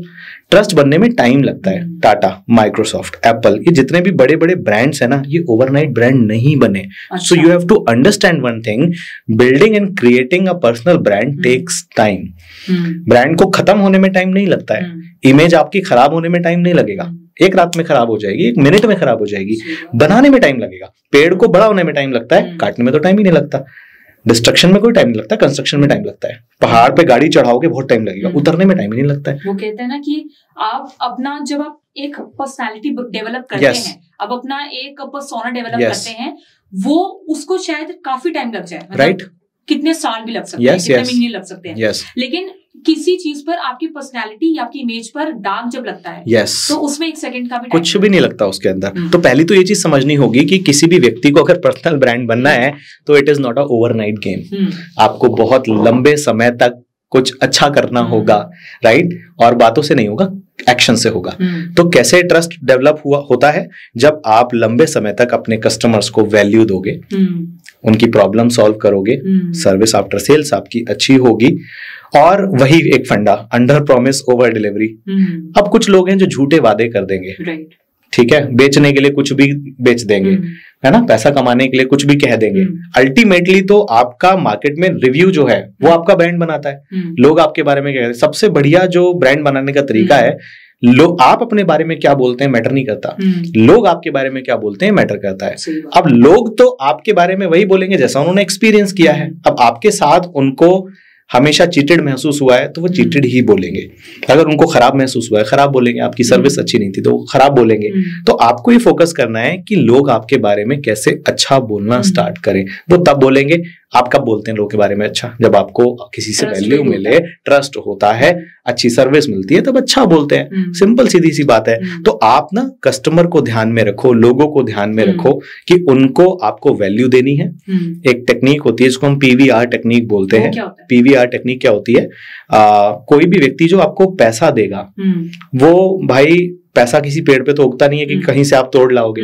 पैसा आपके पास तब आता है जब आप P से किसी की प्रॉब्लम सॉल्व करते हो। आपकी कोई प्रॉब्लम सॉल्व करे, आप पैसा दे दोगे तुरंत। डॉक्टर के पास आप जाते हो, कितना भी पैसा देते हो, सोचते नहीं हो, प्रॉब्लम सॉल्व हो रही है। दूसरा V for value, value add कर दो किसी की लाइफ में ना, कुछ सिखा दिया आपने, कुछ दे दिया उसको, तो वैल्यू ऐड करोगे जब किसी की लाइफ में, तो वो पैसा देने में कोई दिक्कत नहीं है। R for result, weight loss कराना एक रिजल्ट होता है, कोई चीज को ट्रीट करना एक रिजल्ट होता है। तो इसी 3 साइकोलॉजी पे चलती है सेल्स की दुनिया। PVR, problem, value, result. आप अपने कस्टमर की प्रॉब्लम सॉल्व करो, ऑडियंस की लगातार करते जाओ over the period of time, उन्हें वैल्यू देते रहो, उनको रिजल्ट दिलाते रहो उनकी ग्रोथ में, या जो भी आपका फील्ड है। आप देखोगे जब बहुत सारे पीरियड ऑफ टाइम के बाद आपके पास बहुत बड़ी ऑडियंस होगी, तो ब्रांड क्या है? इतने सारे लोग आप पे ट्रस्ट करते हैं, right, that is your personal brand. वो आपका पर्सनल ब्रांड डेवलप होने लग गया। तो उसके लिए कुछ ना कुछ आपकी प्रिंसिपल्स होने बहुत जरूरी है जिंदगी में, उसूल जिसको बोलते हैं। देखिए, मैंने हमेशा फोकस किया कि, और देखा भी, जितने भी बड़े ऑर्गेनाइजेशन होते हैं उनकी कुछ वैल्यूज होती है कि मुझे कुछ वैल्यूज के अराउंड अपने बिजनेस को या अपनी पर्सनल ब्रांड को लेके चलना है। मैं ऐसे चलाऊंगा और मेरी ये वैल्यूज है, मतलब मैं कॉम्प्रोमाइज नहीं करूंगा कुछ चीजों पे। जैसे कि फॉर एग्जांपल एक चीज होती है honesty, this can be your value. हाँ, कि यार मेरी ना एक ऑनेस्टी, एक मेरी वैल्यू है कि मुझे ना लोगों को चीट नहीं करना, उनके मतलब ऐसा नहीं है कि पैसे के लिए मैं कुछ भी कर जाऊंगा। हाँ, तो ऑनेस्ट रहना है। दूसरी चीज हो गई काइंडनेस, कि I have to be kind. ये एक वैल्यू है आपकी, कि ऐसा नहीं कि पैसा आ गया तो मैं ईगोइस्टिक हो गया। कई लोग होते हैं जो पैसे के साथ ना फिर सब भूल जाते हैं, they don't treat people like people, तो फिर वो खत्म हो जाता है सारा खेल। तो ये एक चीज हो गई। एक हो गया कहीं ना कहीं आपका लव, पैशन हो गया एक वैल्यू, कि I have to be passionate about my work. एक हो गई क्वालिटी देने वाली चीज।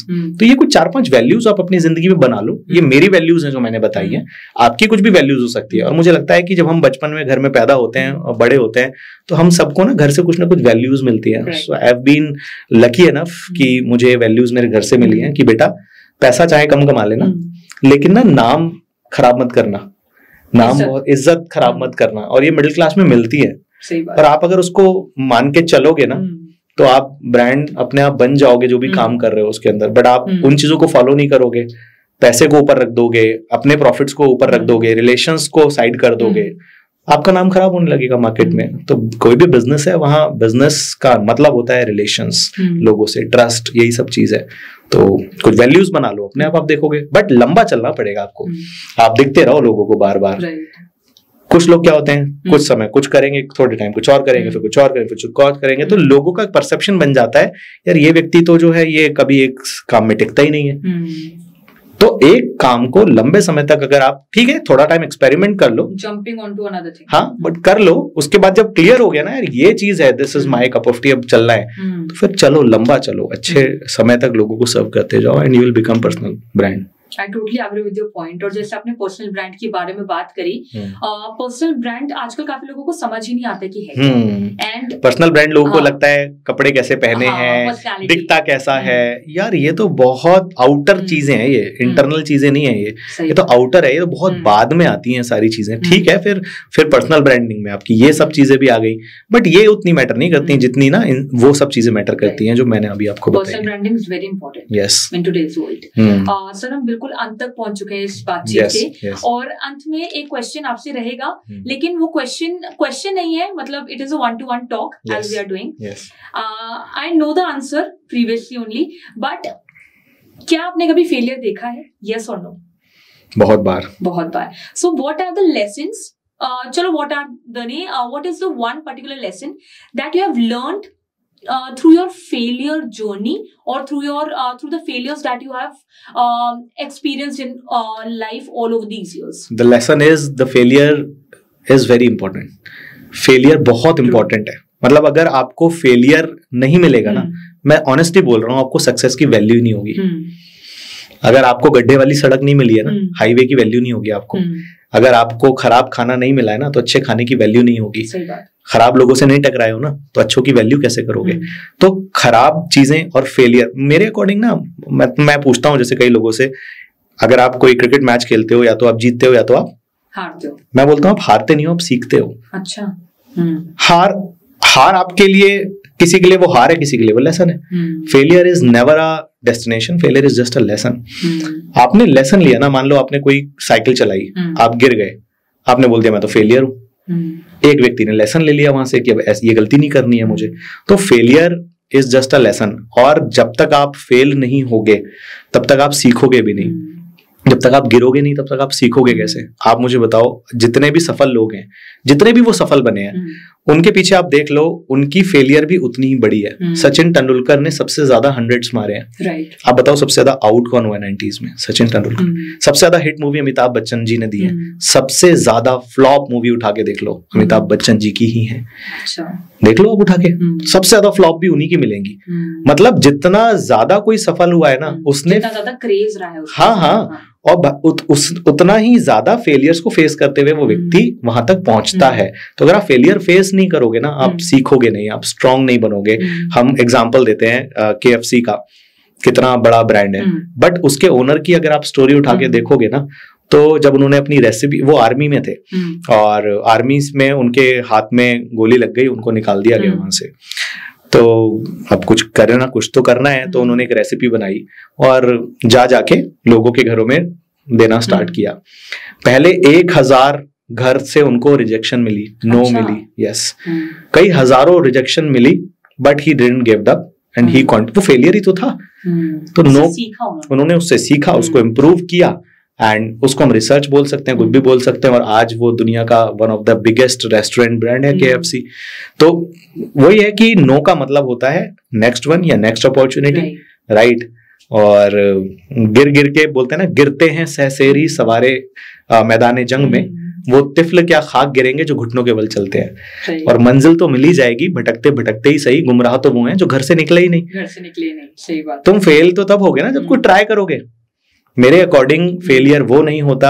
अब मैं आपसे एक सवाल पूछता हूँ कि एक कॉलेज है आपका, उसमें एक रेस होती है, आप बहुत अच्छे एथलीट है, बट आप रेस में हिस्सा ही नहीं लेते इस डर से कि मैं फेल हो गया तो क्या आपका जीतने का कोई चांस बनता है? Zero chance. बट आप ठीक ठाक हो, कोई बहुत तेज नहीं भागते, बट आप रेस में ना हिस्सा ले लेते हो, चांस बनता है कि नहीं बनता? एटलीस्ट 10% बनेगा, लेकिन बनेगा, चांस तो है ना।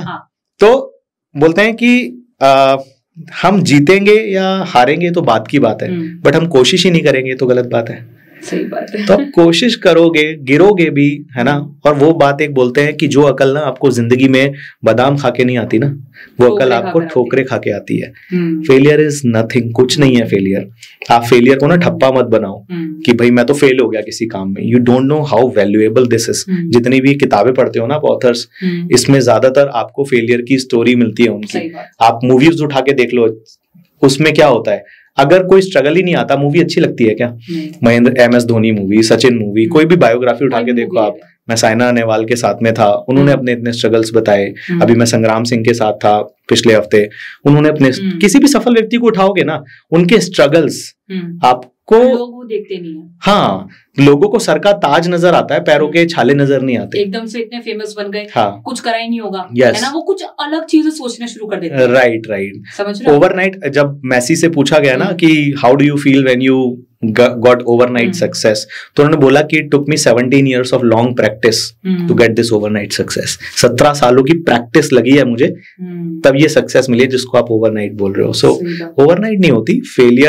फेलियर मत मानो कभी भी। आप कुछ भी कर रहे हो ना और आप उसमें नहीं कर पा रहे, दैट इज अ लर्निंग। आपकी लर्निंग है जो आपको जिंदगी में बहुत बड़ी छलांग लगाने के लिए ना बहुत हेल्पफुल होगी।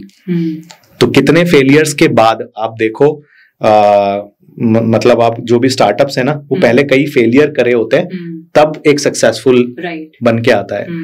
तो वो वाली आप किसी भी सक्सेसफुल स्टार्टअप को देखोगे ना, उसके पीछे ना कई फेलियर्स होंगे, फिर वो एक सबके साथ है। और लोगों को मैं ही मानती हूँ, अगर मैं अपनी बात करूँ, तो कहीं ना कहीं आप जितना सक्सेस से नहीं सीखते हैं, ना फेलियर से सीखते हैं। सक्सेस तो बिगाड़ती है आपको। फेलियर्स आपको, मतलब जितना मैं अपनी बात करूँ अपनी लाइफ की, तो मेरे फेलियर से, मैं अगर कुछ हुआ भी है मेरे साथ, कुछ नेगेटिव हो गया, मान लो पॉडकास्ट के बारे में बात करूँ, कुछ पॉडकास्ट में अगर कुछ ऐसा हो गया जो मैं नहीं चाहती थी, मैं चाहती हूँ कि हर कोई चाहता है कि अगर कोई काम कर रहा है तो वो बेस्ट निकल गया, राइट। और किसी दिन होता है कि जिस दिन आपको कुछ सेटिस्फेक्शन नहीं मिलती कि यार जितना मेरा पोटेंशियल था मैं उतना अच्छा नहीं कर पाई, होता ही सबके साथ है। और तब कहीं ना कहीं मुझे 5 से 10 मिनट बुरा लगेगा। हाँ। उसके बाद मैं सोचती हूँ कि यार चल ठीक है, मैंने क्या गलती करी, राइट, ठीक है, ताकि मैं अगले में वो गलती ना करूँ। अगर आज मेरा मूड खराब हुआ, एटलीस्ट मेरा दूसरे दिन मूड खराब है। राइट।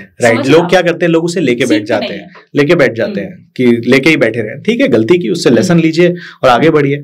सक्सेस तो बहुत ही मतलब ऐसी चीज है जो सर पे चढ़ा देती है, बिगाड़ देती है। सक्सेस कुछ नहीं सिखाती आपको, फेलियर सिखाता है। Success will teach you nothing, only failure can teach you something. Failure से भागिए मत, फेलियर को फेस कीजिए, learn from it and move ahead. Sir जैसे एक क्वेश्चन अभी आया मेरे दिमाग में, जैसे आपने कहा कि कहीं ना कहीं आपका एक एंड पॉइंट कभी नहीं आता, राइट। आप कुछ ना कुछ नया सीखते रहते हैं, right. But what do you, मतलब फॉर एग्जांपल आपका कोई गोल है, राइट, आपने वो अचीव कर लिया, शॉर्ट टर्म है, लॉन्ग टर्म है, कुछ भी है, व्हाटएवर इट इज, आपने वो अचीव कर लिया। सो उसके बाद आपका एक मेन गोल था, आपने अचीव कर लिया। So what do you feel when you find your ultimate goal और अचीव योर अल्टीमेट गोल? सो आप अपने जब पोटेंशियल के एंड पर पहुंच जाते हैं, सो what is that feeling? Set next goal. Ultimate goal कुछ है ही नहीं, मुझे लगता है। मुझे ऐसा लगता है कि मेरा कोई अल्टीमेट गोल नहीं है। आप जिंदगी में अगर कोई अल्टीमेट गोल को चेज करते रहोगे, पहली बात तो उस अल्टीमेट गोल तक भी नहीं पहुंचोगे आप, और आप कभी भी हैप्पीनेस को महसूस नहीं कर पाओगे। So rather than fixing an ultimate goal, fix short term goals, छोटे छोटे गोल्स बनाओ जिंदगी के अंदर कि ये अचीव करना है। जैसे आप कोई डेस्टिनेशन पे जब जाते हो तो ना आप उसको एंजॉय तब करते हो जब आपको पता होता है कि 1 घंटे बाद ना वहां रुक के चाय पियेंगे, है ना, फिर ना वहां एक लंच ना वहां पे करेंगे, रुक के ना एक बड़ा अच्छा ढाबा है ना, फिर वहां जाए। तो पूरी जर्नी को आप एंजॉय करते हुए जाते हो। अब आप बताओ, अगर आपकी 2 दिन की जर्नी और आपको पता है कि भाई अल्टीमेट गोल वो है, वहीं सीधे पहुंच के ना एंजॉय करेंगे, वहां पहुंच के ना खालीपन सा महसूस होगा आपको। एक लोग यार 2 दिन तो कुछ मजा ही नहीं किया, और वहां पे अब क्या। तो अक्सर ना लोगों को लगता है कि जो हमारा अल्टीमेट गोल है ना, वहां पहुंच के बहुत खुशी मिलती होगी। मैं आपको बताऊं, मेरा एक गोल था कि मुझे ना कॉलेज से निकलने से पहले अपनी खुद की इनकम से कार खरीदनी है। मेरी एज 20 थी। At 21 I got my first car when I was college final year. ठीक है, और लोन था मेरे ऊपर, मैंने लोन खत्म किया अपना, मैंने खुद की गाड़ी खरीदी। मुझे लग रहा था गाड़ी खरीद के ना ऐसा लगेगा कि मतलब क्या ही हो गया, सब कुछ पा लिया। तो किसी भी पॉइंट पर पहुंच के आपको वो हैप्पीनेस नहीं मिलती जो उस प्रोसेस को चेज करने में मिलती है ना, वो हैप्पीनेस ज़्यादा अच्छी महसूस हुई है मुझे, हमेशा ही महसूस हुई है। मैंने कभी नहीं सोचा था कि जब मैंने ड्रीम बनाया कि ये अचीव होगा, वो होगा, लेकिन व्हेन यू अचीव इट तो थोड़े टाइम की खुशी मिलती है, उसके बाद मजा तभी आता है जब अपना नेक्स्ट गोल हो। सेट नेक्स्ट गोल, अगला गोल सेट कर लो and that will keep you on track. आप वापस ट्रैक पे आ जाओगे, वापस प्लानिंग में लग जाओगे। मतलब आप खुद सोचो ना, मान लीजिए आपने कोई गोल को अचीव किया, जब आपने उस गोल को चेज करना शुरू किया था तब क्या आप उतने कैपेबल थे जितना अचीव करने के बाद हो गए? नहीं थे। क्या आप में नॉलेज उतनी थी? नहीं थी। आप में कैपेबिलिटी थी? नहीं थी। कॉन्फिडेंस था? नहीं था। लोग अचीव करने के बाद जब रिलैक्स हो जाते हैं वो ये नहीं समझते अब वो ज्यादा कैपेबल हो चुके हैं, अब वो ज्यादा कॉन्फिडेंट हो गए, तो फिर अगला गोल क्यों नहीं सेट कर रहे हो? फिर डिस्ट्रैक्ट हो जाओगे, डिविएट हो जाओगे वापस। देखो कोई भी चीज को जो ग्राउंड है, ग्रेविटी है, वो अपनी तरफ खींचती है वापस, इंसान को भी खींचेगी वापस। आपने कुछ अचीव किया, आप लूज हो गए, ऑटोमेटिकली तो चीजें नीचे आती हैं। इस बॉटल को मैंने ऊपर उछाला, ये नीचे आ गई, नीचे आएगी ना। तो आप अगर अपने आप को ऊपर उठाने के लिए कॉन्स्टेंटली ट्राई नहीं करोगे ना, you will come down automatically, क्योंकि ऊपर जाने में मेहनत लगेगी, नीचे आने में कोई मेहनत नहीं है। आप छोड़ दो बस, आप अपने आप नीचे आ जाओगे। दिस इज द फंडा। तो इसीलिए आप अपने आप को ना विदाउट गोल छोड़ के नहीं रख सकते। नीचे आने में आपको टाइम लगेगा नहीं। गोल सेट करके रखोगे, you will constantly upgrade your self. आप प्लान बनाओगे, आप काम करोगे, आप चेज करोगे, उसको ग्रो होते जाओगे। मतलब पोटेंशियल का कोई भी एंड नहीं है, कोई एंड नहीं है पोटेंशियल का। मैं आपको बताऊं ऑनेस्टली, मेरे फादर लॉयर हैं, अभी मैं चाहूं तो उनको कब का रिटायर कर सकता हूं। But the thing is that अगर वो खुद भी बोलते हैं, हम लोग की बड़ी अच्छी फ्रेंडशिप है, ट्यूनिंग है ना, कि यार मतलब मेरा ड्रीम था ना मैं अपने पापा को ना रिटायर कर दूं। मैंने उनका बहुत स्ट्रगल देखा है, अच्छा सक्सेस अचीव करके बैठे, हो गया वो बैठ सकते हैं। बट मुझे पता है कि अगर वो बैठ गए ना खाली, तो खाली शरीर बीमारियों का घर होता है, खाली दिमाग शैतान का घर होता है। तो भाई कभी भी ना, मतलब वो मजबूरी में नहीं कर रहे हैं काम, he is enjoying his work और मजा कर रहे हैं वो बस। लेकिन काम में एंगेज रहने से एक इंसान का शरीर हेल्दी रहेगा, माइंड भी एक्टिव रहेगा, वरना वो खराब चीजों में लगेगा। खाली मत रहना भाई, मैं सबसे बोलूंगा। कई लोग बोलते हैं ना हम जिंदगी में ये अचीव कर लेना, रिटायर होना है यंग एज पे, फाइनेंशियल फ्रीडम आ जाएगी। फ्रीडम का मतलब ये नहीं है कि तुम 7 दिन बैठ के खाली दिन में सोते रहो। फ्रीडम का मतलब ये है जब आप जो करना चाहते हो वो कर लो। आप फ्रीडम का मतलब वो है कि फ्रीडम है आपके पास, आप जो मर्जी करना चाहते हो आप कर सकते हो। आप घूमने कहीं जाना है, पैसा है आपके पास, आप जा सकते हो। कुछ खाने का मन है, आप कर सकते हो। फ्रीडम का मतलब ये नहीं है कि खाली बैठे हैं। तो फ्रीडम की डेफिनेशन चेंज करनी पड़ेगी लोगों को अपनी। तो मतलब आपके अकॉर्डिंग ये है कि सबसे पहले अगर आपने कोई गोल अचीव कर लिया है तो आप खाली ना बैठे, सबसे पहला गोल ये। एंड सेकेंडली उसके बाद जब आप गोल अचीव कर लेते हैं कोई पर्टिकुलर, तो उसके बाद आप अपना नेक्स्ट गोल सेट करें। Yes, so these are the two, एक आप कह सकते हैं एडवाइस, आप कह सकते हैं जो आप देना चाहते हैं to the audience watching. Definitely बहुत खूब सर। एंड अब हम बिल्कुल अंत पर आ चुके हैं, अंत ही हो चुका है इस पॉडकास्ट का, इस बातचीत का। सबसे पहले thank you for giving your most important time, अगर मैं बात करूं, and the amount of information that you have, that is very important, right? So हम आशा करते हैं कि इस पॉडकास्ट के जरिए जिन लोगों को पब्लिक स्पीकिंग, जिन लोगों को अपनी परफॉर्मेंस, अपनी पर्सनालिटी के बारे में कुछ भी जानना होगा, काफी सारे क्वेश्चंस ऐसे हैं जो शायद हम कवर नहीं कर पाए इस पॉडकास्ट के जरिए, एंड काफी सारे ऐसे क्वेश्चंस हैं जो काफी कॉमन थे, एंड काफी जो भी लोग इन पॉडकास्ट को देख रहे हैं उनको उनके कुछ क्वेश्चंस जो कॉमन होते हैं वो इस पॉडकास्ट के जरिए आंसर हुए होंगे। And we hope and we also request you guys कि अगर आपके दिमाग में कोई और क्वेश्चंस हैं जो शायद आपको परेशान कर रहे हैं, अपनी पर्सनालिटी से रिलेटेड, अपने कॉन्फिडेंस से रिलेटेड, अपने पब्लिक स्पीकिंग जर्नी से रिलेटेड, तो आप उसको कमेंट सेक्शन में लिखकर हमें बताइए, ताकि अगर हम इस बातचीत का एक पार्ट 2 लेकर आए तो उसमें हम इस आपके क्वेश्चंस को कवर कर पाए। Thank you so much for watching this podcast till the end. और अगर आपने एंड तक देखा है तो आपको पॉडकास्ट अच्छा लगा होगा, I am sure about, we are sure about that. So this is Gunjan Mandari and this is Vichar Vimarsh signing out until the next most amazing and our upcoming podcast with new people and new stories. Thank you so much.